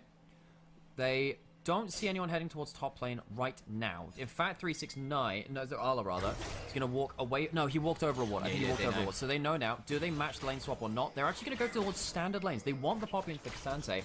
I don't love going into the Nautilus Draven though. That feels like it's wrong. And actually, they did see Poppy walking over the Kasante and wondered whether the reset would come on through. Didn't. In fairness, you are still double range versus the melee. If Missing messes up a hook, you can still play this one out with that kind of range advantage. Missing is only tanky. They are losing XP. So Jackulov and Crisp, I don't know. They wanted this lane, but they lose out on melee minions first. They're down in XP. They're going to get rushed on to level 2. JDG have a good advantage down the 2v2. Top esports, for the first time, not getting the most out of the lane swap. They need to back off. They cannot afford to get hit by a hook, and they do anyway. Oh, it's the glacial augment on Missing as well, so sets up for Pace to do a lot of work onto this Lulu. Dangerous, dangerous, dangerous. You have to be so careful as Lulu versus hook support. Blitzcrank is the most explosive, but Nautilus is very strong too. When Milio was in meta, and was one of the reasons that we saw so much of him, enchanters struggle against hook support, so Pace and Missing, they need to get something done in this lane. So, Kanavi sat on a ward here, by the way, so Scout knows exactly what's going on. Shun will know this is happening too. There are no wraps or anything to steal. Shun spots him as well. Kanavi doesn't know this. He doesn't know, and this is the problem. The early warding has worked out well. Goes invisible. Gravity field comes on down. Can still walk away with a Harrow pass. Nautilus is coming with the Revel. Nautilus is coming with the Revel. Kanavi has to go through mid lane here. Spots that coming through. Gets away from Missing. If he'd walked down into bot Revel, he would have died to a flash auto from Missing, really. So Kanavi spotted out in the early clear, important. JDG really want to control Kanavi, especially after that last game. Nice W after from Arlo, who now gets the flash out of 369. Great combo on the Kasante. Yeah, 369 had a cookie taking, but he felt that wasn't enough. Missing back into the bot lane now. Chris sidesteps the hook, but it leaves Jackulov out to dry. Now flashes away. That's barrier down as well. Why are top esports throwing themselves into this bot lane? You would have thought they could have gone for the lane swap. After seeing 369 heading towards top lane, choose not to. They choose the 2v2, and this is what it gets them. Scout maybe looking towards Cream now. Oh, my days, damage back. Not quite enough. Cream hops away. HP. Scorch coming down on it. Scout, good job in this early laning phase. Aurora not great against other mages. Hang on, Cream, you better be flicking careful there. He'll be fine. He'll be fine. He's got the electrocute, not the comet. Not going to die to that one. Again, there's no items on the Syra yet, so nothing like a Fated Ashes to keep the stick. He's stuck around in lane, that's bold. He got the level up, so he's fine. So that's actually less bold than it looks because he gets that level up. It just means he doesn't get the right reset timing, and that's going to be a bit of a problem. He's going to wait until that next wave. He has to back now before Scout comes in and stops him from recalling again. Jackulov and Chris are going to swap it towards top side now. Again, so surprised that they stuck with that 2v2. Raven Nautilus now matching them in the top side. Paid and Missing, doing well in the 2v2, but also, why the heck did Jackulov and Crisp decide to on a ward? And they will potentially get themselves recall stopped now. Big problem. Just Missing want to burn a flash here. Don't think so. And again, maybe this lane would have been different if you'd been able to get towards the level 2. The fact you hadn't, the fact you did let the Nautilus into that far bush, just make that line so much harder, because you couldn't play with a range advantage, because Missing can just press Q. Top esports have been winning most of this series through bot lane advantage being a big part of it, right? That's a big reason. They're trying to play some, silly sods here, making sure that they don't, that they kind of let JDG push into them because they think a reset's come through. They get to collect the wave here now, turret by sitting in Fog of War. 369 doing okay in the matchup here against the Kasante. That's good at least. They're doing very well here, in fact. Arlo's getting absolutely blasted by 369. That's a bonus, but despite the flash being blown in the 1v1, oh, Missing. Yeah, occasionally does that. Named after it, I suppose. But, so, yeah, 369 doing very well there. Jackulov, no summoners. Nasty, okay, gets the chompers down. Pace caught under the turret. Turnaround is pretty good. Second chomper lands. HP trade even up, but Shun now gets to roam on over. 369 is resetting and heading top. They'll know that Shun is coming because of the ward in the bush. 369's reset is going towards top lane. I don't think they can stop the recall here. The plant isn't going to aggro onto them, so that's fine. Jdg and Chris will get away from the lane and go down towards bot side. Dragon taken by Kanavi. Ala did go over to investigate. Grub's presumably going over towards JDG because their bot lane has been so dominant and gets around it very quickly. 10 seconds on the Grub spawn. 369 is around, but the bot lane moving away. This is nice. So we've seen a lot of recall stops, right? 369 threatening that again because he can just use his ult at that point. Can he do it any further? Could potentially throw a buckler at a minion, pick up the shield and look for it.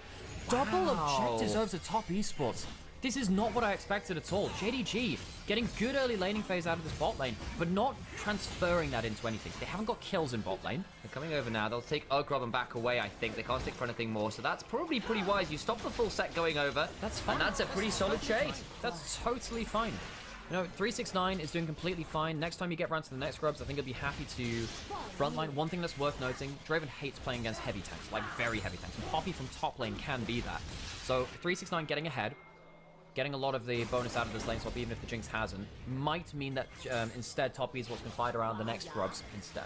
Shun then goes for the invade. Has actually managed to get a counter to ahead of Kanavi, part of because of the early stuff, and that's actually secured, I think, by the plants there from Shun. That gets level 6, actually, so Kanavi now in a spot of danger as the hook lands. Won't be able to get anything more there. Nice shove into the wall from 369. Yeah, I don't think Pace saw him on the ward. He's walking towards his teammates now. 369 does have ult. Forces him back. There's really good damage. Cream going into mid lane now. Between worlds, onto Scout, gets a decent chunk, especially because they know everyone else is roaming top like Kanavi around with his own level 6, but Shun, hiding in a bush that they have no idea who's in, decides to go against going any further. And now we actually see bot lane overall gold starting to even up. Jackal's going to get a plate down here, important for him. The Jinx Lulu should have him playing the 2v1 the whole time, you have to think. Or at least turn up the 2v2 on time. Like, you'll make it even harder for yourself. Kanavi smites away a Raptor camp and make sure that he returns the favor from the stolen one from the plants. The other side, 369. At a point now where I think he can 1v2 very effectively. Cream, yeah, Cream watching Scout have to ult the wave because of that good trade earlier. These kind of poke trades can become very important. And normally, Victor, as we've seen, is often quite good into the Aurora because of the range discrepancy. You can catch it with the Hextech raise pretty easy. Your Siphon Paralyzer, you trade quite well with the Q and the E. So it can be quite hard for the Aurora early on, who sometimes has slightly awkward control made matches because her range isn't fantastic. This is the kind of game, folks, if you want to learn more about League of Legends, this is the kind of game you go back and you review. Because all of the laners, I'm saying, well, okay, why did they go for the 2v2? Well, actually, it's because of the Poppy getting the advantage. Well, okay, now the Poppy is strong. Can we switch back into the 2v1 and get the Jackie Love and Crisp lane a little bit stronger after that point? Pays, you know, he hasn't got a cash in yet. He has a decent amount of stacks. We'll have to watch to see if he gets himself his first play. I think they're highlighting the XP advantage. And again, once again, switching away from the lane. That has been the name of the game. And Pays not able to just brute force his way through that Jinx Lulu lane in the way that you'd love to with the Northwest support. And again, like JDG have tools to go for picks.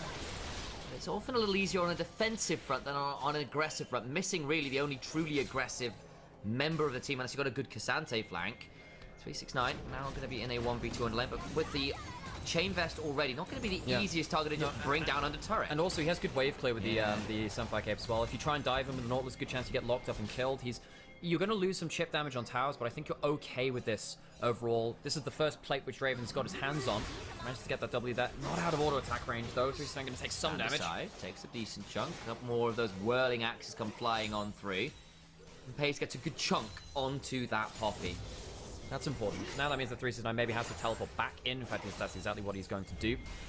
Took a little bit too much damage as he completed his first time. No, of course not just yet. But still, means that Pays missing gets something down. Shun's coming towards it. I don't know if this is the best idea ever. There is no level 6 from missing just yet. You can't use that too well. Gonna force away the Draven, and now suddenly the play is off. Aurora maybe making some plays as well, heading down towards bot river. See the idea there from missing as well, so hooking towards the wall to try and Spider-Man your way back from a Poppy ult. We've seen that a few times from Nautilus where you fling one way and come right back because your hook has, once it's hit a wall, got extended range. Yeah, the observers are really highlighting where Pays and Missing are going on the map because it feels like they have a really strong wrecking ball that loses momentum as the game goes on. They need to get something done. They haven't really. I think 369 has done a great job of getting himself strong enough to defend against them. And once again, they don't get to play against the Jinx Lulu. They're switching across the whole damn map, and they're not getting that much for it. Grubs are spawning. They'll be able to get them. That's nice enough. But the fact that they've been denied their 2v2 pressure, and now the Jinx Lulu is getting it into the mid game, or towards the end of the early game, even, is a massive win for Top Esports. I did not believe in it coming from the draft. I thought, yeah, this will get 2v2 killed. They didn't. They lost summoners, and that was it. Jackulov and Crisp get a lot out of it. 369 stayed now on the bot side, maybe looking onto Arlo. Arlo going to have to do well here with the Pathmaker. Not going to be able to get out with the footwork part 1. Still will have another charge of that because K'Sante is K'Sante. But here comes Cream. Able to come over the wall, goes across the Veil. Arlo down about half HP, and this is just a 5-man bot lane dive to get Jinx a kill. Excited looks at the turret. The Whirling Death comes on through to clear out the wave, though. There's going to be a turret race in the split screen. Yeah, maybe someone from Top Esports could have stood back a little bit and reactivate that Draven ult a little early, because it'll auto-activate if it hits the turret. Because of that, not happening. The Draven ult buys Top Esports another wave on the turret. They have the 5 grubs, but Jinx is still Jinx. This is going to be 5 grubs versus the Jinx passive. Who gets it first? This is going to be very, very close. I think it's Jinx with the mini gun. It's going to be very, very close. I think the grubs have done it. Grubs have done it. Jackulov runs out of the excited buff, and it'll be first turret over to JDG. Means that they get themselves one. It's probably a little bit too high from that one. I was quite excited. Well, Jinx certainly won with that one. But still, Jackulov still getting grand majority of those plays. You lose the feats of strength, but you get the gold. And I think the Jinx getting the gold is absolutely terrifying for JDG. Jinx is ahead. Jinx is online. Jackulov is in the building. And you've still gotten a second dragon, so you're still actually at 2 objective spawns here. And by stealing that first grub, you stop that same plot, which is actually still pretty valuable. Jinx doing just fine. Poppy has been proxy farming against the K'Sante and is in a fine spot this game. Yes, Pay's got a lot of gold, but this Draven, as we've said, not accelerated the way you need to see a Draven do. I need to see a cash-in happen in the next 5 minutes, preferably before the next dragon fight, or at it, or it gets very difficult, I think, to play out the game. Yeah, and this is a very accomplished game by Top Esports. I know we're talking a lot about Top Esports, so they should have been getting so much more. Oh, just the Q3 back, so they're going to go for the ult. Misses one there, E cancelled. Between Worlds, goes across the other side, backs away, but does have to burn the Between Worlds, but it's an all-out for that. So Cream actually gets away with that quite well. Pace hits that. Hang on, Pace, you're in a 1v2 there. That's not great. My days, has to flash over the chompers. Shun finally turns up. Rocket just about goes well. My Shun's in danger. They throw down the ult, and Crisp is going to have to back away. The hook is wide. Missing. Ends up getting hit by the zap as well. This is not a good play. They can keep looking for some more. That staggering blows was big, but now missing in danger. The death charge comes up through. 369 on the angle. Flash on forwards for some more. Can't quite get onto Pays, but they still get the kill on the Nautilus. What is happening with this bot lane? Missing with a hook into death. Misses the combo onto Chris. Not even sure he should have been there. What was the plan from JDG? Stop with the recall onto 369, but he's a tanky boy. He can hit Shun with the ult. Indeed he does. He's safe there. A moment of madness from Pays and missing. Pays walks up alone in mid lane, not understanding how much danger he's in. Jackulov and Crisp escape the early game and start throwing the weight around the 13-minute mark. JDG, you cannot be giving gold like that over to Top Esports. It is a huge issue. Why are you walking up like this? This is a big problem. Look at the spacing. Shun is not there immediately to take the play. Even if Shun walks as fast as he can, Pays still takes that same amount of damage, and you can't play this fight out. Chris still has ult, still has flash. Pays doesn't have the gold to play anything around this too. Massive mistake in spacing from JDG. You must be aware of the micro between all of your players. And yet 369 feels comfortable enough to jump in. Very, very strong game from him so far. Flash to interrupt the dredge slide as he was getting pulled towards the wall. Gets the doubly damage, which kills him as well. So he actually ends up away with the kill there somehow. That's very insane. And the thing is, you saw Zap slow into Glitterland slow into Chompers going behind, while Jackulov had his autos and minigun spaced autos as well, with a help picks on top. This Jinx does damage pre-1 item, especially if you're in a 1v2. Especially when it's against the Draven, who doesn't, you know, have defensive stats or HP or anything like that. I'm really loving how Jackulov and Crisp have been playing these playoffs. Jackulov and Crisp have been absolutely absurd. I think that Crisp, earlier into the tournament, I think it was against NIP in that deciding game that they had, was arguably the best player on the Rift.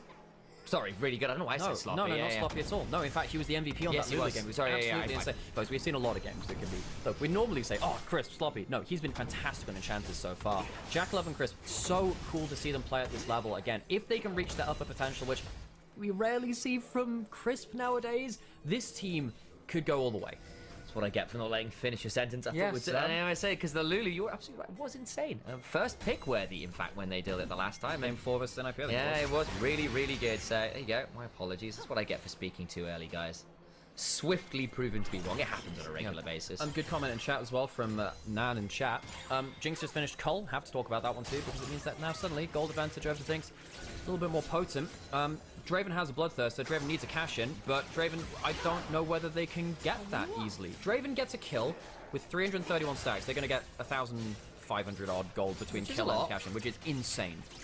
If he dies first, though, Oh dear, yeah. that's a whole lot of axes caught for nothing.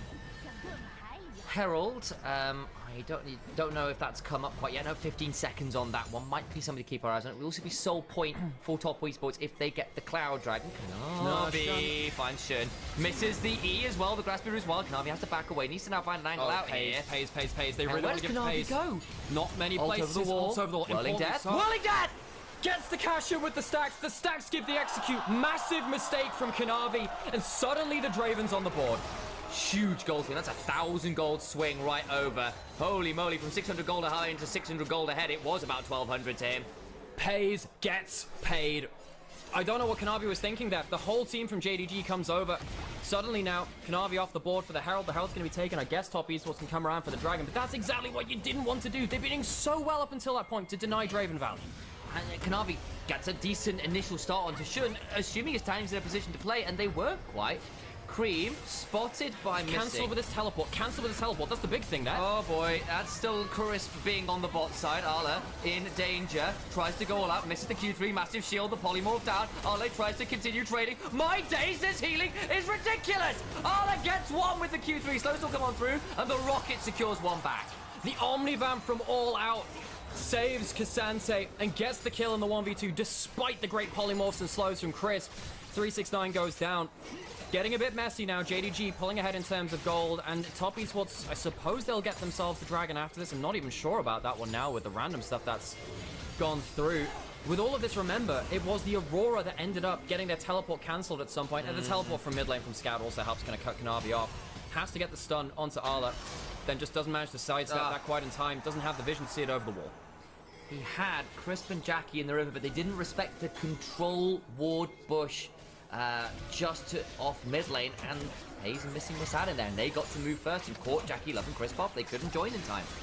Hayes very strong now, full collector. Oh, Second yes. item. Problem is that collector going to do nothing against the Poppy. Needs to hit someone else. Guessing even in the best case scenario, you don't kill 3 hyper tanks that well. Pays has an awful lot of responsibility now. Cashed in, has the gold straight in his pocket. That 2 items. Hell's going to come through. Poppy comes through. This could be a fight.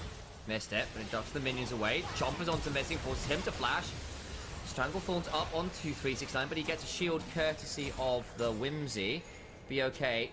Shove out bot side from Scout. Cream no teleport, but can walk down the river and has done so. Arla has teleport, maybe has to join on short order. 369, no ult now, remember, and he's at 2/3 HP. Not the happiest ever. Cream looking for a flank. Hayes does have both summoners. That's important. Hard to cut through the Bloodthirster and the barrier. Cream now shoving out this mid-lane wave. Hayes eats a W combo, but there's a Bloodthirst. As long as he can hit the wave, should be okay. It's the QE combo, didn't end up using invisibility just there. The electrocute though, yeah, the stuff on top of that. But you can see, just heals up completely. Very hard to get through the Draven. That will be feat of strength now to JDG. They got the turret, they'll get the recall stop. Nice. Recall stop comes on through as well. Nice moment here for JDG. Feet secured. Shove into mid secured, kill on Kanavi. Secured. Top Esports, losing the plot a little bit.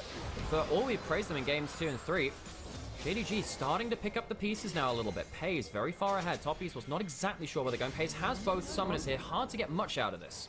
Yeah, he gets the blood rush away, doesn't overstep onto that turret. I guess the vision control now for Top Esports is really dicey. Yeah, it is, and particularly when you've got stuff like the Zyra giving you the false wards as well, basically with the plants. Found them all. Spot a lot of them there, which is nice. Grip's gonna take that one away. Overall gold not that far away. I don't think they look for a big fight here. I'd surely not with everything kind of coming along there. Kanavi gets himself his own blue bucket. Nicely done. Arla comes mid. Jackie and 369 now trading onto Arla, who's stepped forwards, and those Chompers made it an awkward retreat, but Pathmaker keeps Arla safe enough. Keeping the mid lane turret alive, that is important. You can see that side lane push going pretty well for Top Esports because Aurora is doing well at kind of walking back through the fog of war. Victor can push out waves well, but he needs to do it a little bit more safely. He has to check a lot of corners like this. You see, using that death ray to make sure he's a little bit more safe. He needs to play very respectively right now. This is death ray, Sam. I'm sorry. look, Arcane can change a great many things, so I enjoyed the show, but my Victor still has a death ray, Sam. Yeah, just the way it is. Hang on, blue buff comes on 3, Q3 on the bottom 1, the screen gets on the wall, but there's a hook waiting. The choppers prevent Pace from getting involved straight away. Death charge down to Jackie Love, who may need to flash very fast. Between worlds is good. Turnaround by going to come on through his double flashes now from Jackie and Cream. They get out. Turnaround comes on through, and Jdg pick up a member. It's the vision control game you're talking about. Kanavi does not respect the members moving across the map. Mid lane turret will fall. It's not a cash in for Draven, I suppose, luckily for Top Esports, but getting another kill onto Kanavi's Viego, important moment here. Top Esports trying to overforce their hand a little too much, and they lose some important summoners, losing the Aurora Flash, the Jinx Flash as well. Important, especially against a Nautilus, which can force the play so much. Look at this replay. As Kanavi went onto this blue buff, and Ola gets a wonderful two-man Q3 in a second here. He does, as Cream gets rooted as well as the Q3 into the Zyra ult, into the Nautilus hook, so Cream can't save him. Again, it's just not having quite enough deep vision to really play around it, and that Q3 sets up exactly as you're saying for a wonderful moment for them. What I also want to say is Kanavi's actually not gone for a Collect a second, which I thought he might do with a Dirk. It's Serpent's Fang.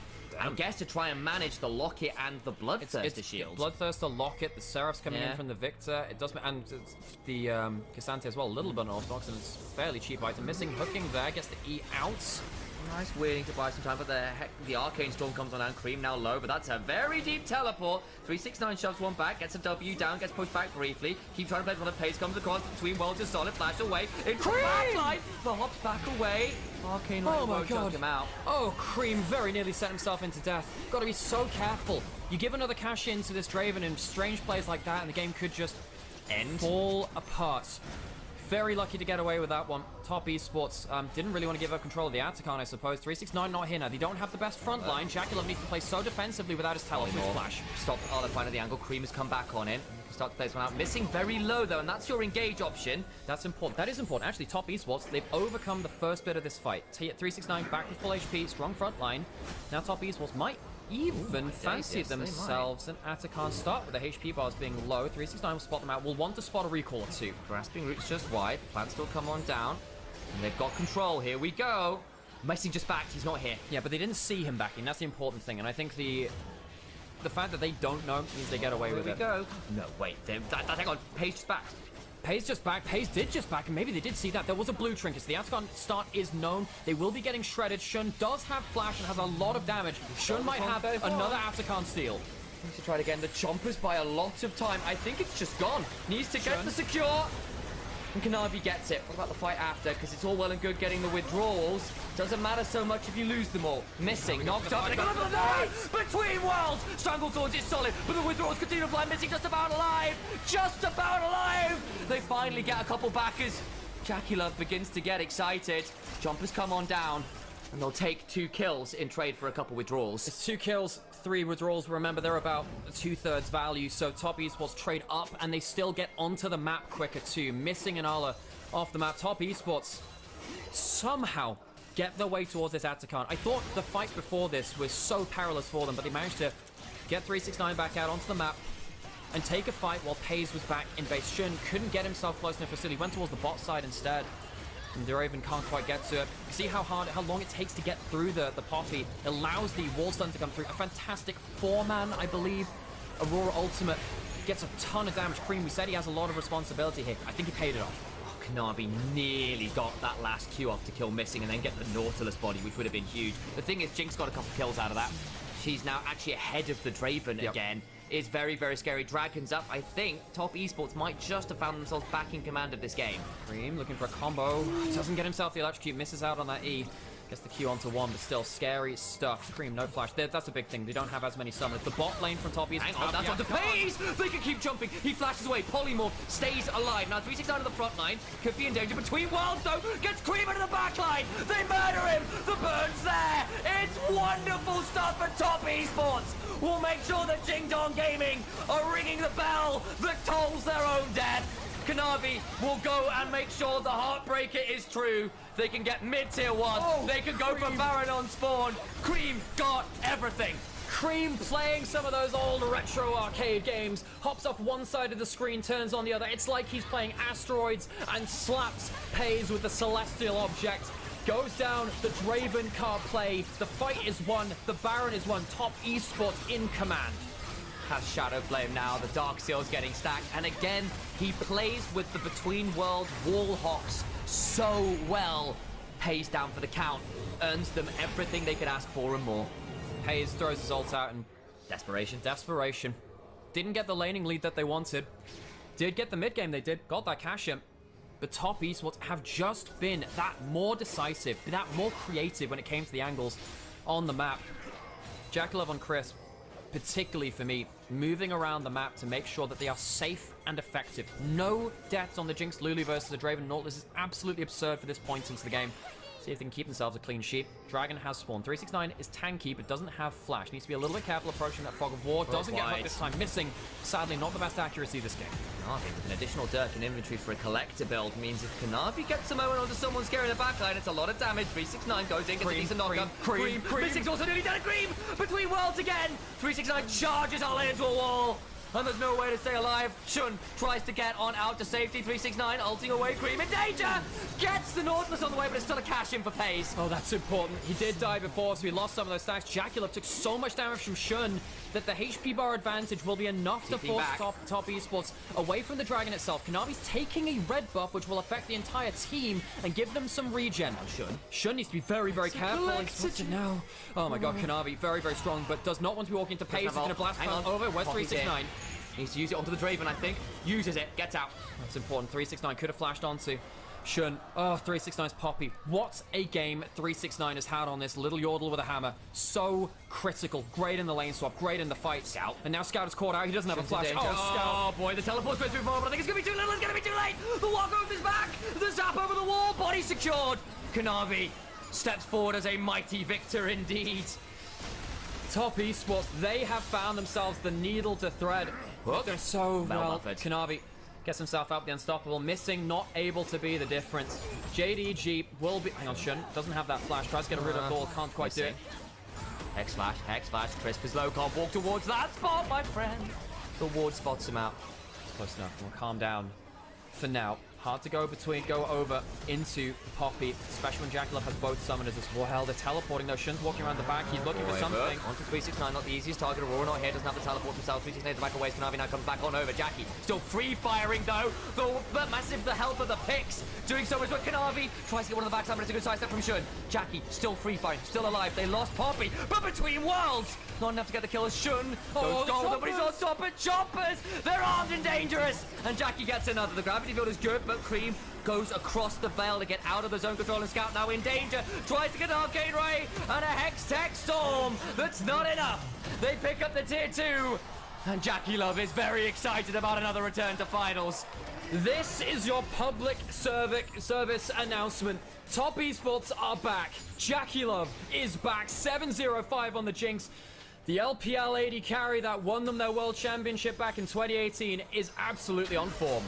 Plays at 2-1-1. Could be a threat. The problem is he's now an item behind this Jinx. Missing goes forward to get on the Nautilus. Will die for a 5th time this game. Pays! Is another body. And it's another kill.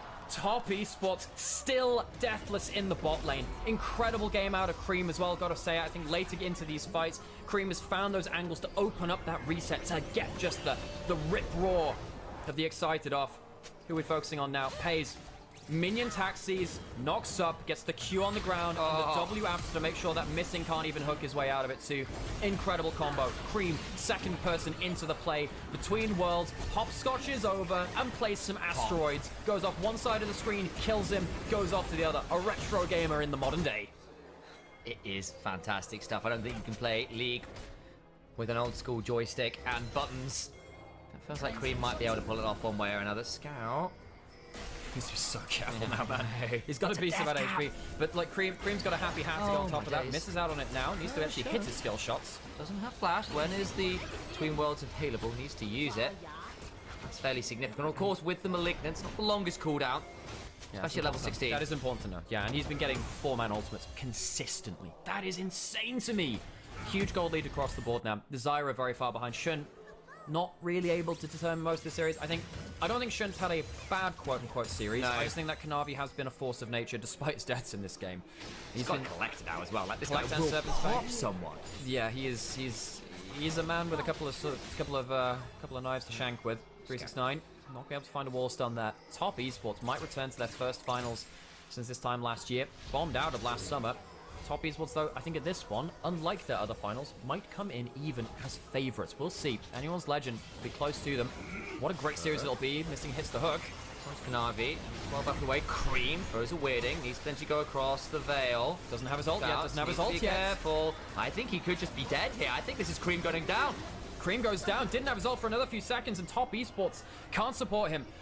The Benoit has been slain as JDG get themselves a brief respite. 30 seconds till the Baron spawns. Cream's dead for 40. They could potentially rush this here.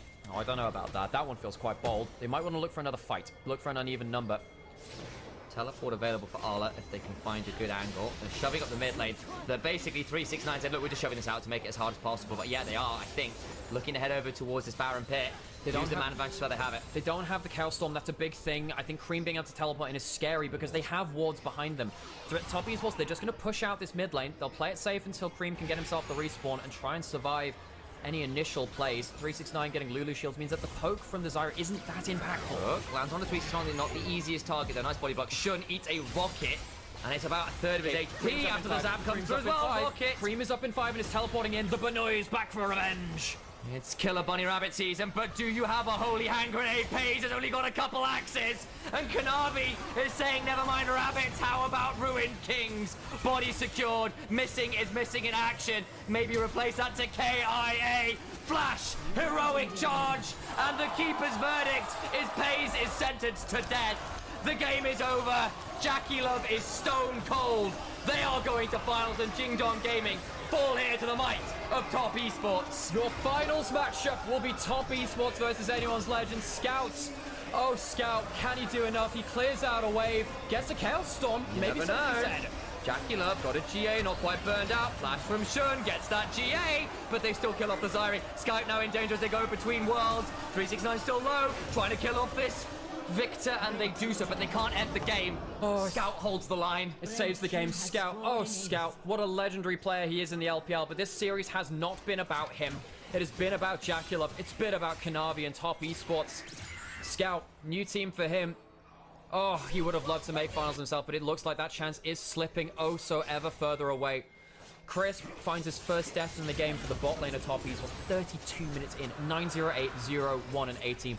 What an incredible performance from this bot lane of Top Esports in such a hard draft to play. Jackie Love outstepping, getting the damage down, the red buff, the damage after. Ow. Jackie Love escaped the early game and has completely held an axe over the side, over the head of JDG. It's been incredible to watch this bot lane play in this game.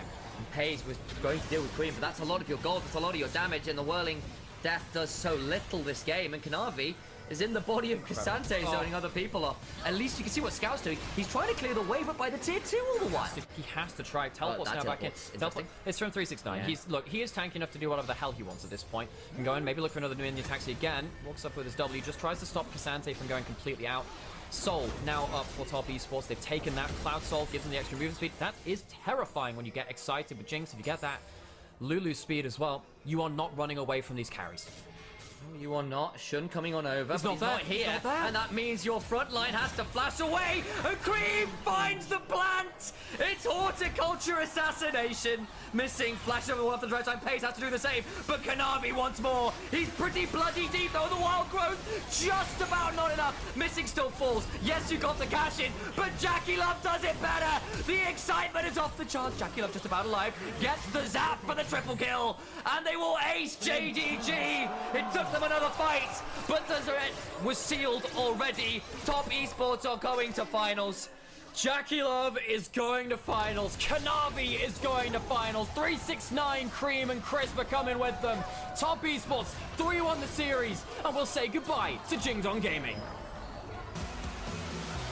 They have had to do the run all the way through. We said how many best of fives you need to win if you were doing a lower bracket run. Top Esports are on the verge of doing it. They have defeated everyone that has stood in their way. Top Esports have beaten the Invictus Gaming Super Team. They have beaten Doinby on his return. They have beaten BLG Esports and now gone through Jdg. Only anyone's legends stand in their way. Maybe unlikely participants for some people who know the teams less. But if you watch this split, this finals is cooking up to be massive. Be here March 1st, folks. It is going to be white hot LPL action, and I can't wait. It's going to be so damn cool. Folks, it has been so cool watching this split of LPL, and we hope that you've enjoyed watching our coverage of it as well. My name is Nightmare, this is Initialize, and we have just brought to you the lower bracket final. We will be bringing you the finals as well here on Nightmare and Onivia on YouTube as well. This finals is set up to be absolutely crazy to me now. We have Kanavi and Hom versus Tarzan and Tabe as a coach jungle duo. We have Hope looking to get to his first title since he beat Jackie Love for his last in 22 summer. Folks, these stories write themselves. JDG were clearly the second best team today. I'm so impressed by Top Esports